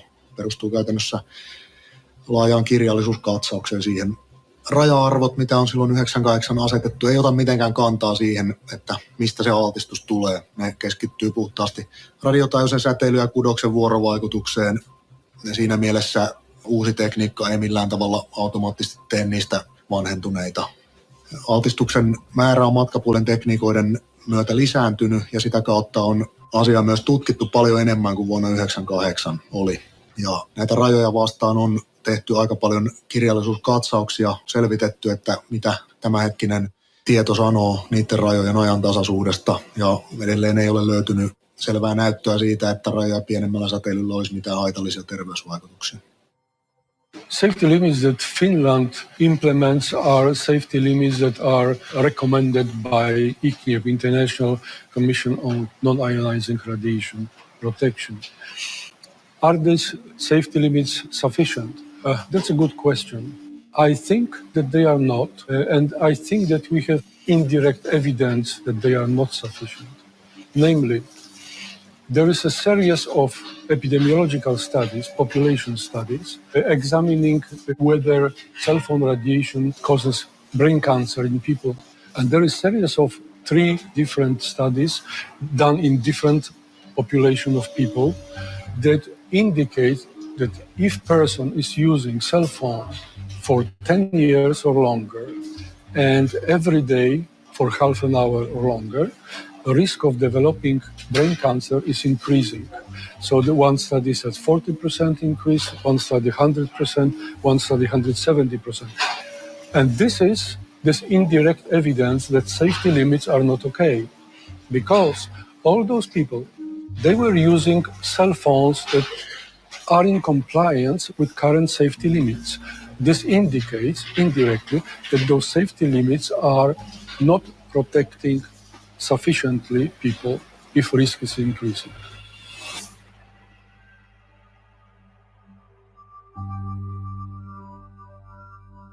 No, terveysvaikutusten tutkimuksessa on epävarmuuksia. Kysymys ehkä enemmän siitä, että kuinka suuria ne epävarmuudet on. Vuonna 2011 kansainvälinen syövän tutkimuslaitos luokitteli radiotaajuisen säteilyn luokkaan 2B.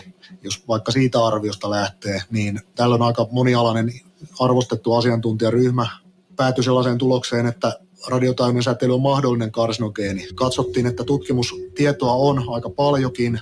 Osa siitä näyttää viittaavan siihen, että haitallisia terveysvaikutuksia voi olla, mutta tutkimusnäytön perusteella ei missään nimessä voida päätellä, että se olisi syy-yhteys syövän ja matkapuhelimen käytön välillä olisi todistettu.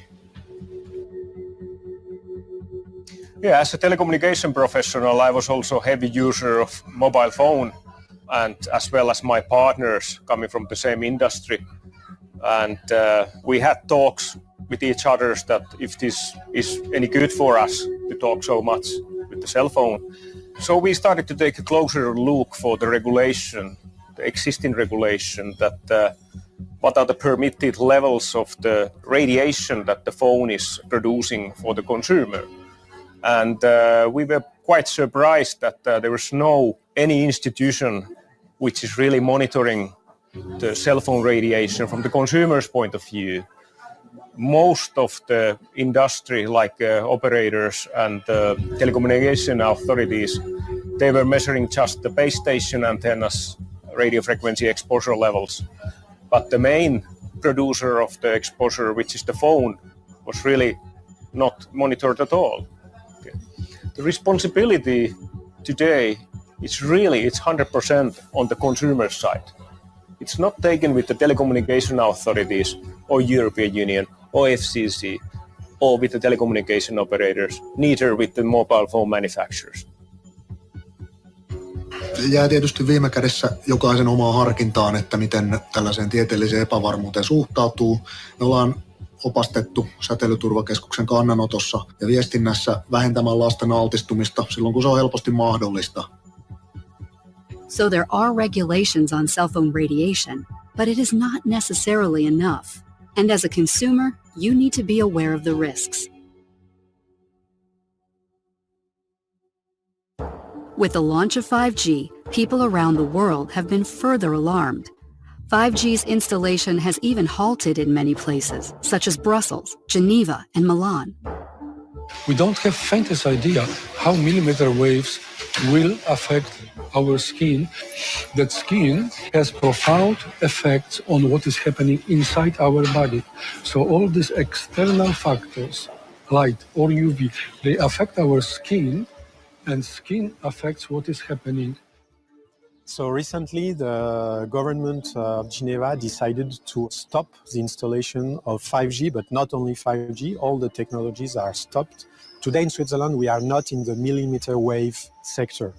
So basically, the 5G is developing, but in the same range of frequencies as 4G and 3G.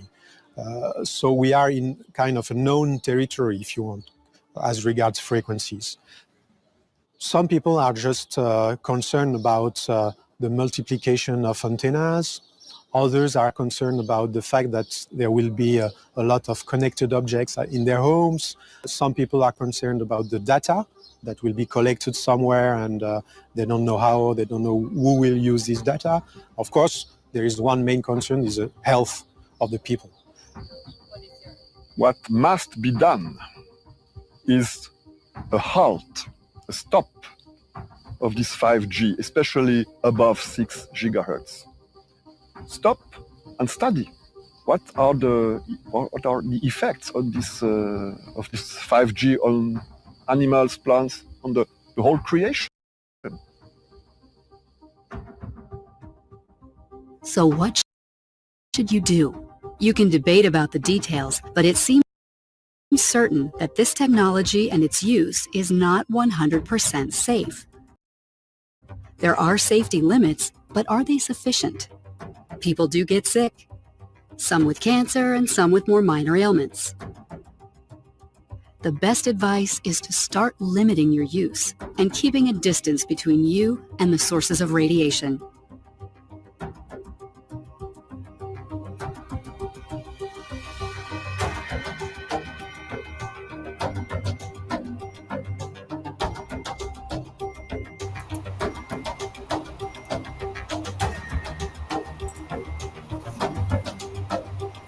Nice hitter. Okay. So this is a marathon. I'm going to leave it at this for now. I will kick back off onto the next documentary that follows this one tomorrow. So on that note, I will leave it at that. And I hope that everyone has a wonderful rest of your day.